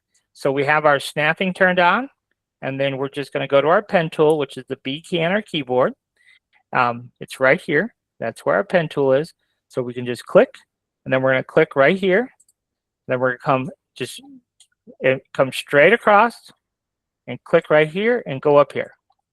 Okay, so now we have something that looks like this, and then we'll shift click our green, Control /. Remember those 5 shortcuts I was telling you about? So now this top part, we can color it yellow. And this part here, we can color it yellow. Right? And then this part here, we can do it tan. So there you go. So now you see how we kind of make all those different colors there. Now, if we look here, we've got bubbles. So we have blue and white. And I think that's all we're going to do is just 2 colors. And then this is red and yellow. And this is green and yellow. So you see the difference there. So I think what we'll do is just do that. So for the bubbles, let's look at our bubbles. So we did blue and white. So this bubble will be blue. And then we'll take this one and we'll just make it smaller. We just do it. Let's turn off snapping. That'll help us make this exactly like we want it. And that'll be white. Now, if we click on this one, you'll see it's 37. And then the inside is 38. It's always that way. So anytime when we break something apart, the interior path will always be below the outside. And it's a real drag. And I wish it wouldn't do that, but that's how it works. So you see, there's our bubble. So let's go ahead and do all the bubbles the same way. So we'll just scale it down. We'll move it a little bit. We'll make that white. We'll make our bubble blue. And we'll see that this piece, so it's path 43. That'll be path 44. And we just move it up 1. And it's just a pain in the butt. But what we can do is we can also go ahead and do things together. So we could just take that bubble, shift click this bubble, come up here and shift click this bubble. Bernadette, see how fast I'm going in and out? Look at me, going crazy. Right? So that's all our bubbles. So we'll go ahead and make them all blue. We can go ahead and combine them all. And that's all taken care of. So that will just save us a bunch of time.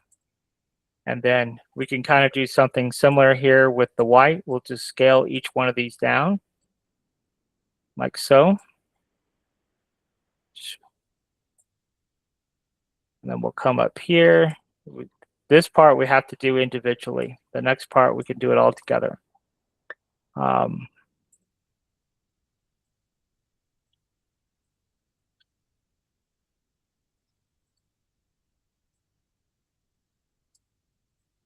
All right, so now we have all of those parts, all those bubbles, so we can just shift click them all. So shift click, shift click, shift click. So now we have all of our bubbles. Control K to combine, and then we'll make them all white. And if we go back and look at them, now they're not on top, so we're going to go to Object and raise to top. Now you can see all of our white bits of our bubbles are sitting on top. So it kind of works the same way with our back to school here. This back to school is black, but all these parts on top. So we have these interior parts here of our B, Control K, and that is probably going to be yellow, right? Let's see. No, those are white. But same thing. Object, raise to top. See? So those little bits inside, we don't need those little bits. So we kind of have to do that for all the letters. So like our letter A here has an inside and outside. Could we Control K, white, object, raise to top. The C and the K here, we could select them both. Object, raise to top, make it white. The O here has two parts to it. Control K. This piece right here, we don't need. But same thing. Now we take this piece, shift click this piece, make it white. Object, raise to top. And then same thing here. We'll take care of the inside of our O here. We don't need either one of those, but we need to take this piece and shift click the outside, Control K. This piece, the outside, Control K. And then we can take that piece, shift click, shift click, shift click, and shift click. Control K everything, make it white. Object, raise to top. And now if we look at it, see, we didn't get one piece here. Apparently we didn't get that piece. So we're going to go ahead and shift click that, Control K, and then raise it to the top, just to be doubly sure that that's now sitting on top. So now you can see where we're at so far. And then we need this piece. So this piece, shift click the L, combine it all. It's all white, but we'll make sure it's sitting on top. So now you can see back to school is taken care of. And then we don't need the inside piece here, but we will take this piece and this piece, and we'll hit Control K. That'll combine those two together. Now, in the original artwork, you see it's just the green. So this piece is the same as that. So what do we do in that scenario? Well, in that scenario, what we can do here is we could take this piece. It has to be on top, which right now it's not. Pay at path 34, and we click on this path, and you see it. That's path 33. So we need this on top, so we can just drag and drop it, probably just the easiest way. And then we'll Control click both of them, Control minus. Now what does that do? Well, what that does is it takes this piece, and you see it cut a hole in it. So now we can make that green, and that will look similar to the colored one. So we just do that to all of them. We've got a blue one up here and a red one. So let's go ahead and do that. So this piece we're just going to delete. And then we're going to take this piece and shift click this piece, Control K. We're going to move that up one. So then we take this piece, the inside one, shift click the outside one, Control minus, give it a color. And so now you can see, well, there's our blue one. And then we have a red one. Same thing. We're almost there, folks. Shift click. Like I said, we could be using mesh graffiti and just dump this image on top, but it's going to be flat and it's quick. It's quick. I'll give it that, but it doesn't give you the look of a raised look if that's what you're after. So let's go ahead and move this up one. Control minus, and then that is going to be red. Okay, so now we have all that taken care of. So now I am going to go ahead and take this piece right here and shift click and Control minus. So, oopsie daisy. We're going to take this and we are going to object, raise to top. And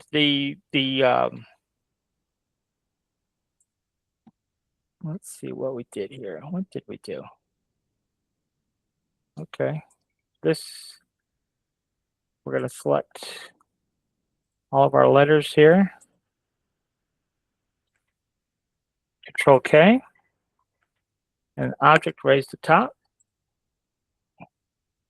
That's a little bit better. So we're going to take this letters. Thought we had already done this all, but I guess not. So we'll do object raised to top. And then this little piece, I think I will go ahead and cut from that. Control minus. But I forgot the devil's in the details. This has to be on top. Your cutter always has to be on top. There we go. Now it's starting to look like something. So this has to be on top. So no sense in cutting it right now. That does have to be on top. Control minus. All right, I'm happy with that.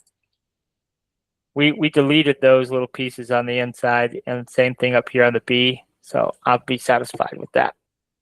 Okay, so now we have our SpongeBob.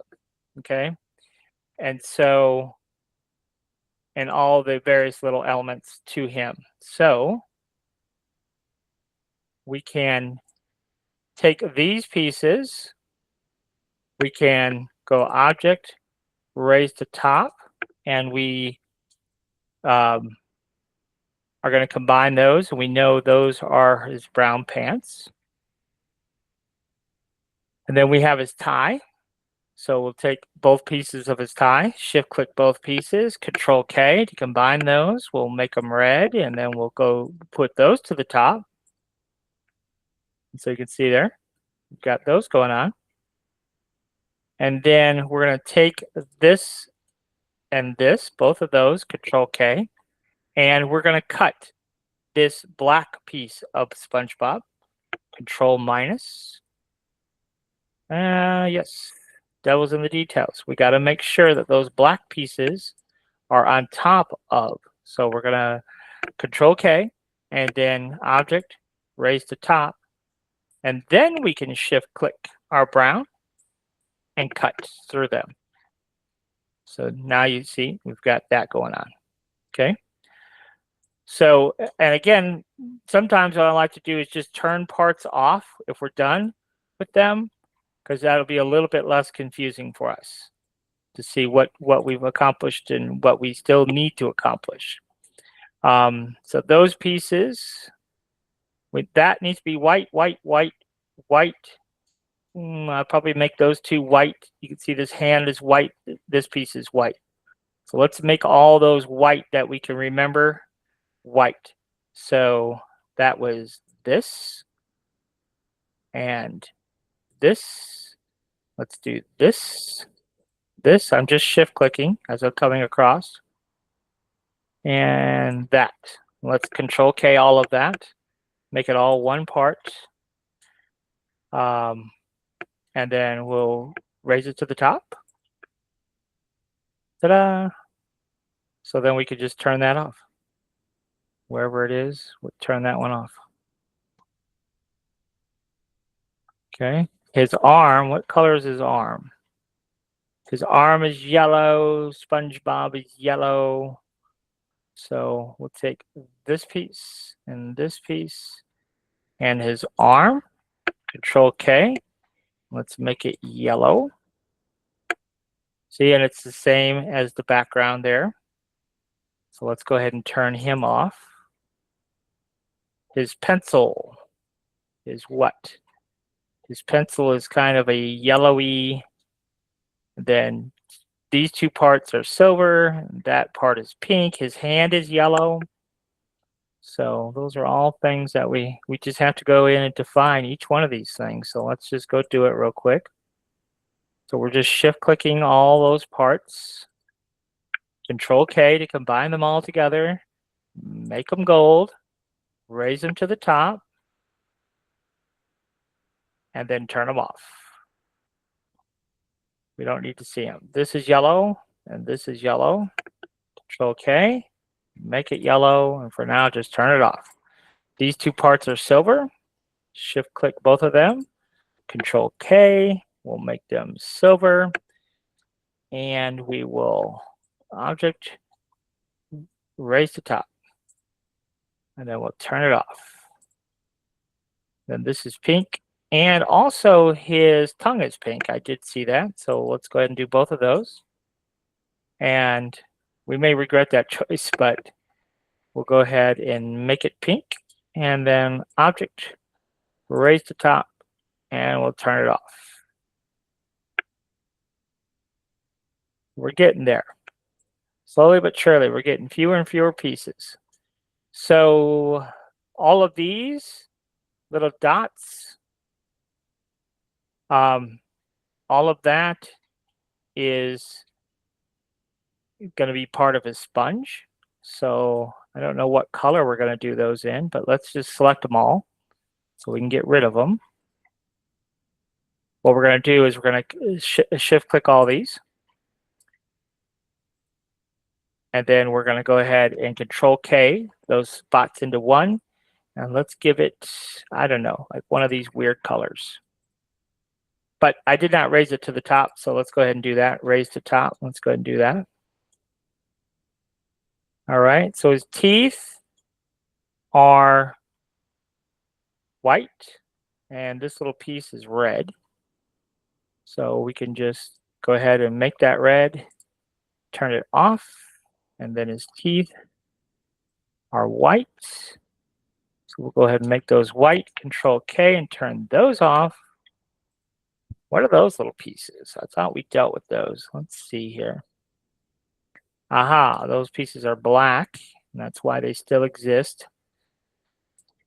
So let's go ahead and just leave those like they are for right now, but let's go ahead and raise those to the top too. All right, so his pants are brown. So go ahead and these are white. So let's go ahead and make those white. Control K. And then this is white. This is white. And this is white. And this is white. So we'll Control K all of that and turn it off. And then this was blue. Or some color. I don't know really what color it was, but we'll just make it blue. And his socks, stripes, this is red and red. We'll go with that. Control K and make it red and turn it off. Okay, we're getting there slow but sure. I turned them off, but I did not bring them to the top, and I should have. So we'll just raise it to the top now. Okay, so the tip of his pencil. Well, let's make it the tan color like the sand, I guess. We'll turn it off and raise it to the top. What do we got left? We got all of his backpack, his smile here, all of that is black, black, black, black. So this piece right here is all black. So we can just turn that off because we don't really need to do anything with that. So then his eyes are going to be white. So we'll go ahead and make these white. Control K, make them white and turn those off. And then after white, we have a black ring and then a blue ring. So let's go ahead and see if we can make that happen. So we have a black ring. And then, yes, so we really don't need, so let's go ahead and just hit Control minus. We did the cardinal sin. This has to be on top. Then we could do Control minus. Now let's go ahead and make it blue. Then we'll do the same thing over here. So we have our black one. This has to be on top. Shift click this one, Control minus, and make a blue. Now that should look, but we did not bring those to the top. So now we can do that. Object, raise the top. And even these we should raise to the top also. So we'll do that. Now those are at the top, but we're going to take those are two separate objects and we need them to be one. And then what about our eyes here? Those are two separate objects also. They need to be one, but they need to be on top, the very tippy top. And then we can turn those off. Now the little freckles, I think we're going to just make those.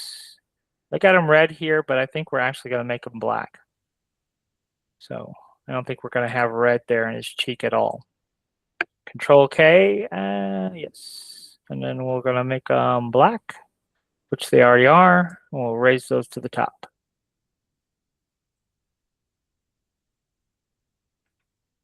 All right, then we'll turn those off. So we're getting there. So his other sleeve is white. What's that part of his arm there?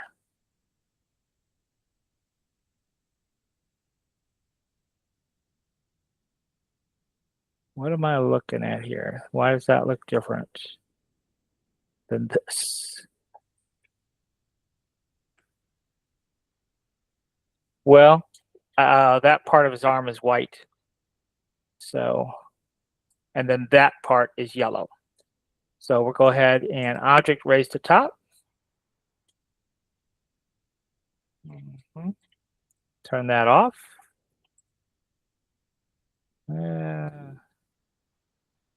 There it is. And this part is yellow. So we'll turn that off and raise it to the top too. Okay, so now what we have left should be, we're just going to make that all one color blue. So we should be able to just come in here, select all those bits, combine them together, and make them blue. We'll make them a dark blue though, something different than the other blue. Raise it to the top, and then we can turn it off. And so those pieces we have to make brown, I think. Yep. So those pieces we're going to make brown. And we're going to turn them off and raise them to the top. All right. So now I think we have everything that we needed to have. So let's.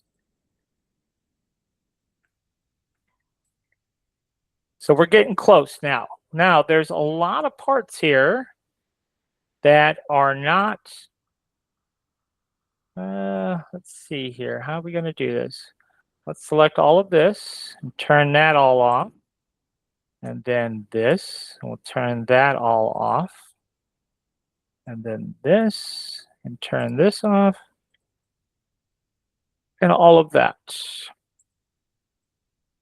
Then we just have our one piece of black, our piece of yellow, and our tan. And so that's all we should have that's not checked. Yes, so this piece, those two pieces of yellow become one. And that's everything. Now, that's 1,000,000 pieces to deal with in Blender, so or in Bamboo. So we definitely don't want to deal with 1,000,000 pieces.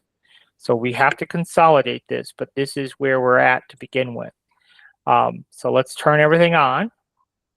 So select everything, and you can see we have a few pieces that are not brought to the top, which we knew about because we did forget to bring a few of them to the top.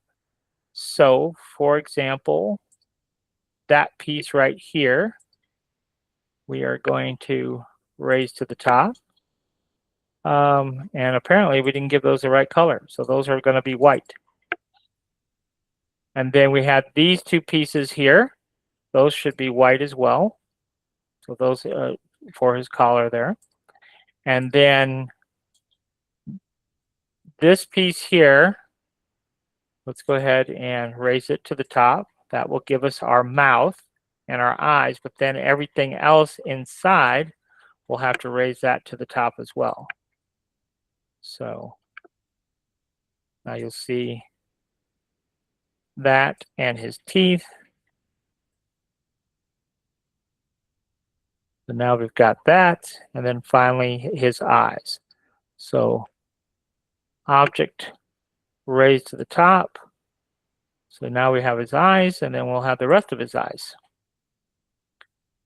Object raised to the top. Now, we kind of have the cover completely created in a SVG format. That part's good. But it's not really set. You can see here, we still have too many pieces to this puzzle. So now we have to kind of dumb it down a little bit. And so to do this, we're going to start here. That's going to be our back plate / 2, because that's our greater than, I should say. And then this is going to be our sand, greater than 2. And then we're going to have our yellow background, and greater than 2. And then we could go ahead and turn those off, because I know those pieces are solid pieces. I know we need that. Then what do we want to do next? Our red pieces. So we could take this red of the book. So let's go ahead and select all of our red pieces here. So there's 4 of those. And then we're going to select our apple. And we can also select our tie, because those are all red pieces. See that? And then we can also select our socks. So we'll select those too. So that and that. And so now that's all red. So we can go ahead and select that, red and 2, greater than 2, and then we can turn that off. So now we can go ahead and select all of our blue pieces. This should have been blue. And these. And where else is blue? And let's go ahead and also select our blue backpack here. And so if we toggle that, that's all of our blue pieces. So we'll call this blue, greater than 2. Turn that off for a moment. And then, now, for our white, we can't select all of our white because the white here is on top of black, but the white here is on top of blue, which is on top of black. And same thing here, we have our white is on top of black, which is on top of yellow. So we got the same issue down here. This is on top of yellow, not black. So what we could do here is we can go ahead and select, I think it might be easier just to select these white pieces separately like this. And let's go ahead and change the color. So now you can see what I've actually got selected. And so we're going to hit Control Z, and then we're going to Shift Select to add more pieces. And now that's all of our lower white. So let's just toggle that on so you can see this. Do you see? I guess we didn't get those pieces after all. So Control K. And now we could toggle that on. Do you see? Those are all of our white pieces that we need. So let's just go ahead and do white greater than 2. So that's taken care of. And then we can get rid of here. We don't need that piece.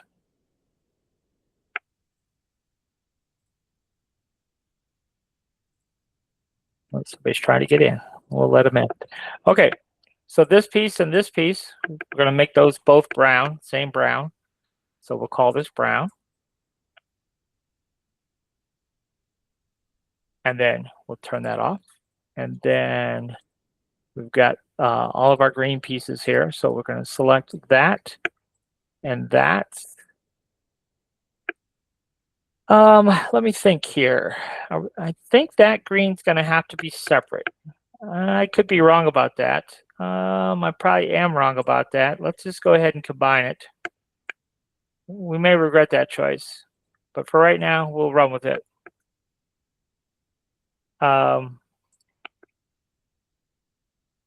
So this is, I think this is our only red object. So we'll call this, no, we actually had another red object, didn't we? Where's our other red? Let's see here. Let me look at this red. Okay, I think these two can be combined. So we'll just combine those to red. All right, so all of our gold greater than 2. And then this, we'll just call it tan greater than 2. It really should, I don't know, we'll probably make that a different color altogether. All of this blue color here, so that piece and this piece, so I'm just going to shift click all the blue color here. Shift, shift, shift, and then this one, all that can be combined into one. Let's change its color. So yes, we do have it selected. So I'm just going to hit Control Z and then Control K. And we'll just call it blue bubbles greater than 2. Turn it off. And then we'll go ahead and select these little white bits, which are bubbles, details. Control K.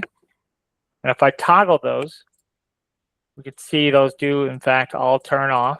So we'll call it white bubbles and greater than 2. And we'll turn that off. This piece here, I'm just going to turn it off. This is our apple stem. And we'll go ahead and do that greater than 2. But yeah, we'll turn it off. Okay, so now this will be our back to school. And this, what we're going to do is we're going to actually do something a little bit different. We're going to turn on our yellow background, and we're going to cut a hole in the background. So we're going to cut a hole in yellow, Control minus. And so now you see that black space, but if I turn on my back plate, it's back to black again. So it's going to be cut through the yellow, and that will save us at least one piece. So then this here and this here could be combined. And that is our text greater than 2. So this will turn back off. So you'll be able to see in this design, because we have so many pieces, having the SVG automatically generated for us will be a huge time saver, because otherwise we would have to go and manipulate all this stuff in Bamboo. So now we don't have to do that. So this will be silver greater than 2. Oops, I grabbed the wrong piece. So let's change that to pink greater than 2. Now, we are going to have to change this. So you see how these two parts are merged together? This pink is sitting on top of yellow or black, where this pink is sitting on top of yellow, which is sitting on top of black, which is sitting on top of yellow. So it's at a different elevation. So we're going to have to break that apart. We don't have a choice. Same color, just a different elevation in the model. So this will be our tongue, greater than 2. We can turn that off. And then this is our eraser, greater than 2. We turn that off. And then this will be silver, greater than 2. All right, let's go ahead and take this and we'll call it black face details. And yes, it will be greater than 2. And we'll turn that off. And that should have been added to our black face details. So we'll just rename it.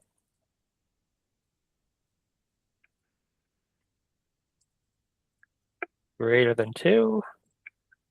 And then turn that off. Okay, so all of our white here can go together. So we'll call this white face. And turn that off. And then we have our black eyes, greater than 2.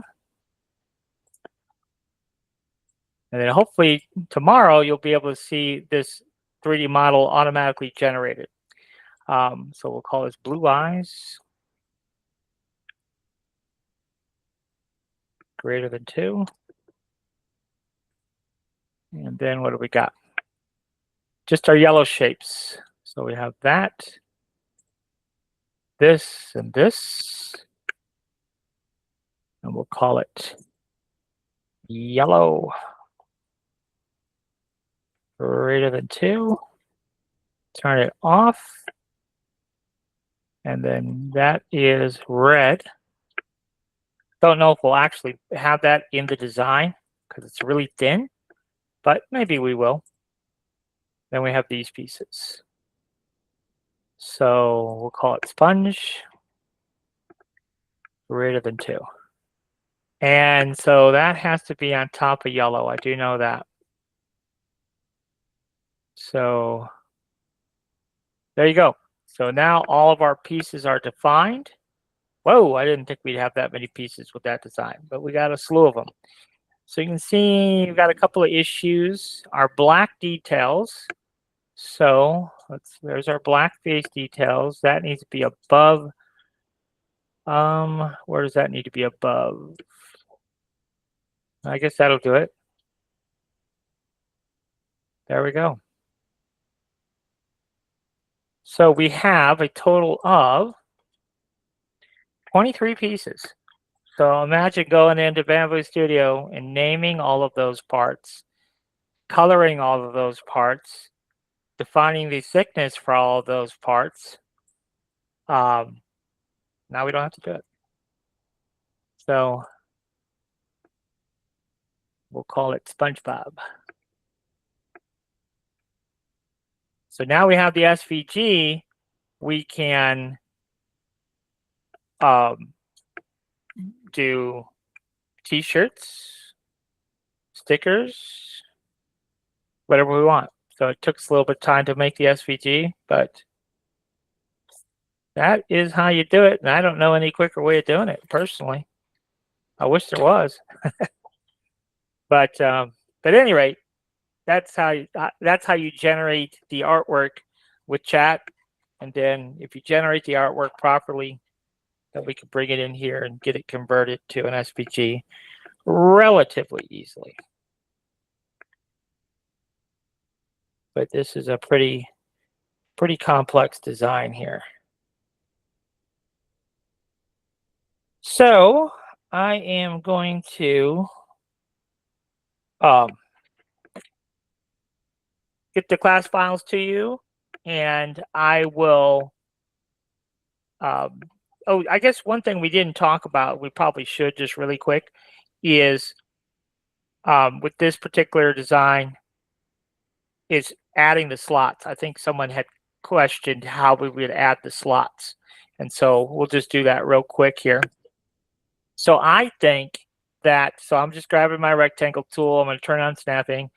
I think the notebooks look better if we have a border. Okay, so that's entirely up to you, but I'm going to make my border 12 millimeters wide. Okay, and then basically what I'm going to do is either I can move these elements, but I don't think I'm going to for this example here, but I could take these and trim, like, so I have this stripe, it's 12 millimeters. I can shift click my yellow and hit Control minus, and then the yellow part of the design here, you can see it's trimmed right there along that edge. And I could just keep doing that for each one. So this I could trim back. Anything that's crossing over. So this one here, I would duplicate my strip and then shift click, Control minus. I'm trimming it back. Duplicate my strip. If you didn't trim them, so when they're printing, does that print under, over? Is that going to make it print longer? No. So if we don't trim it, then no, it would not print longer. The slicer will work out the overlap. Okay. And just get rid of them for us.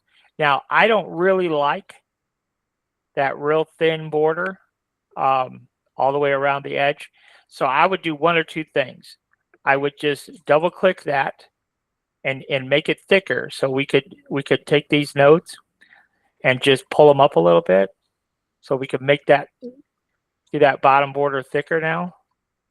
And I would do that across the board. So make everything thicker, slightly thicker. So you come up here, because when it's that thin, I don't know if it's going to print, super nice that way. So, or we could just eliminate it, one or the other. But I would just make it a little bit thicker. And I think I like that better anyhow. So, and all we're doing is grabbing those nodes and then dragging them over a little bit. So,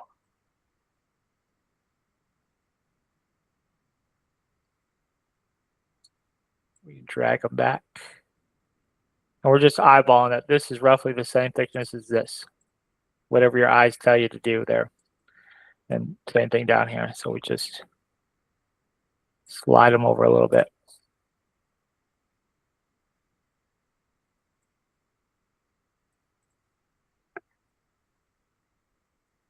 And then here, you see there, we can just come in here and move some nodes down here. So we take this, so a couple of nodes on top of one another there. So if you wanted to, make it a little bit nicer space right there, you can modify it however you want. But now when we have this piece here, we have our black beyond, and we could do it just like that. But we're going to have to cut our slots. So to cut our slots, what we're going to do, so now we have this black piece on top of this black piece. And I'm doing that for a reason. So I'm going to go ahead and just put this border 2. Okay. So now we're going to cut our slots. So we're going to import our slots. So Control I, and there's our slots. Okay, now this is for 9 slots. So we're going to do path and break apart because this is sized for 8 slots. If we select all of our slots and look here at the bottom, you see it says there's 8 selected objects. So we know that's really 8 slots. We'll go ahead and give them a different color. We're going to shift click our little strip over here and go to our alignment tools. And we're going to go left edge and then vertical. And then, I don't know where our slots went to. Where our slots go to? See, it says relative to page. Devil's in the details. We always want to make sure last selected is chosen, and then we'll do left. So now we've got, so we're going to back up here a couple steps here. We forgot to do that. So we're going to select them both, last selected, and then left edge and vertical. So now we have our slots. Now, when we cut something, the cutter goes away, okay? So we are going to move those over ever so slightly, just like we did before. But when we cut something, the cutter goes away. In this case, we have to cut two things. So we have to cut the strip and the original cover piece. So we're going to take this and we're going to shift click, and we didn't duplicate it. So we are going to duplicate it. Control D and then shift click the strip and control minus. And then we're going to select this and shift click our border and control minus. Okay, now something didn't happen that we didn't expect. So let's back up. This one did not cut this. And probably because I grabbed the wrong one by the looks of it. So let's zoom in tight here and shift click this one, control minus. And yes, that was what I accidentally selected, the yellow one. So you see, all of our slots are in place, and I like that border rather than having a bunch of holes poked in the cover. But you know, that's a personal choice. But if we were to delete this, we cut that back anyhow. But I'll show you when we actually create the 3D model why I have this extra piece there. But that's it. So we'll go ahead and save that so you have it forever and ever and ever. So I'm going to call it a night there. I'll work on our model generator here so you can see what the excitement was that I had until I broke it. Because it will ultimately save us a lot of work. And this is a good example of, it will build this whole 3D model for us and save us a ton of work in the process.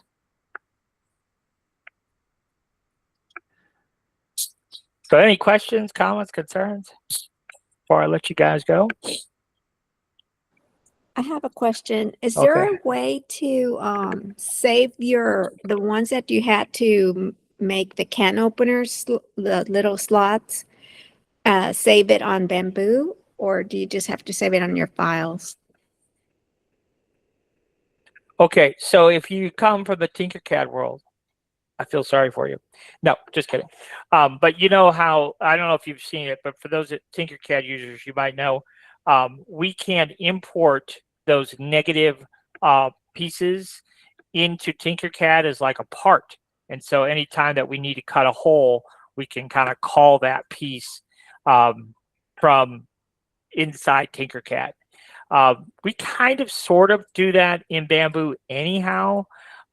We don't have like a little fancy interface where we can click on a button, but I have, you know, those Boolean operators on my desktop. I don't know, some folder somewhere in the world, I don't know, but when I type in key, it shows me the key, you know, so it shows me this piece. So then I can import it into my document. That's So what I need to create too then. What's that? Then I guess I need to create those and stuff. Well, okay, so now these already exist. So let me show you this real quick in case you're wondering, because a lot of people don't know exactly how to navigate. They don't really know how to navigate. It's on Patreon under the free files. Yeah, so I was just going to show you. So when we go on to, so here we are. And so I clicked on library and went to post, right? And if we type in key, for example, and you'll see right here, simple 3D model for adding key tag to your models per our YouTube examples. So that's one. And so anyhow, when you click on that, this is on the free Patreon, there's the file that you would download. Well, thank you, because I'm new to Patreon, so I didn't know. I got you. Yeah, a lot of people struggle with that. They really do. And I don't really like the way Patreon. actually, Patreon did create a new thing for us, that right here, it's called collections, and we can create special collections. And so instead of having to scroll through every single post to download files, we can create collections. Like we could create a June collection, a July collection, so you could see everything that we posted in June and everything we posted in July. And that will make it a little bit better rather than just going through and having to scroll and scroll and scroll all of our posts. But the other one is can. So we just type in can, and then you'll see can openers, right? Different can openers that we created. But right here is the 3D model for the can opener negative. And so that's one. And I'll show you what that one is. But then there's another one. Let me find it here. So anything with can will be displayed. But we're looking for another keyword. Okay, that's too much looking. So we want to go to Boolean. I think that's how I spelt it. No. No. What did I call that? I gotta think here. I know it was called can something. Maybe it was just, let's do negative. Let's do negative and see if that was it. So there's the piggy bank negative, okay? And then, okay, this is what I wanted to show you. So the soda can negative with slot. So when we type in, that's the keyword negative. But the soda can negative with the slot, that is this, okay? So that's our regular can opener slot, but then this is the soda can tab negative. So what that does is it creates a slot in your tab opener. So if you want to leave it on the can so that you can cover up the hole that is created when you open the can, this will fit on the lip of your soda can perfectly. So your tab opener will lay flat on the top of your can and cover up your hole. So that's what that one does. But the other one is just our regular. So if we type in negative again, it's just our regular one. So that's this one. So we click here, and then that's where you open that file. And so when we come, so you would open this file right here, and then when we come into Bamboo, we just import. And what I do is I go to my desktop and just type in can. And then there it is. I know where it's at every time. It's at can opener Boolean. So we go ahead and so now that's our negative tart for cutting the slot. Thank you for helping me. So yeah, so we can, and so if there's something that you're using over and over and over again, then you could just create the file one time and then be able to call those files, fairly easily. Like I said, yeah, you don't have a fancy little when we're making lamps, we can type in puck. So that's another one we use all the time. And so that's our puck assembly. So we use this for making holes in our lamps, and then this would be what we would actually print. So again, in Tinkercad, we could import these parts and have a fancy little interface where we could click on them. But Bamboo doesn't allow it, but it's easy enough to import different parts. Just as long as you know like what you name the part. It doesn't give us a visual reference, but as long as you know what you name the part, then it's easy enough to bring in those parts. Thank you. Yeah. Any other questions?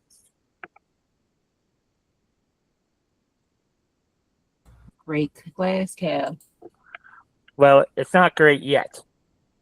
Once I get the model generator, then you're going to say, okay, now he's got something. But I will work on that. I promise I will get it working again.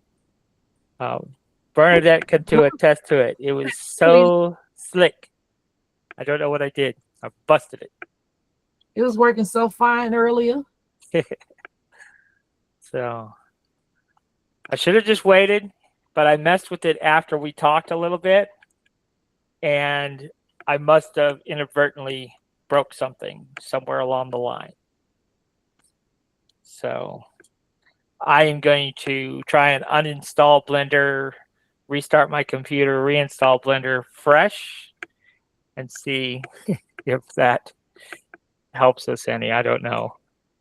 But that's where I'm going to start.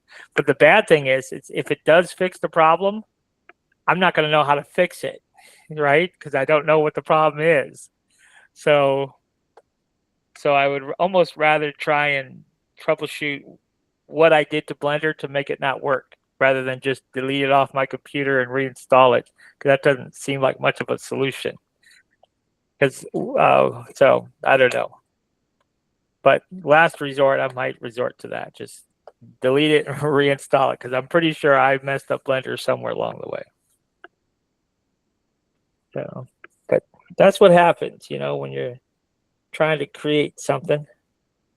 You take 3 steps forward and then 5 steps backwards and start all over again. But we'll figure it out. But it will save you a lot of design time. I promise you that. A lot. So anyhow, I'll let you go.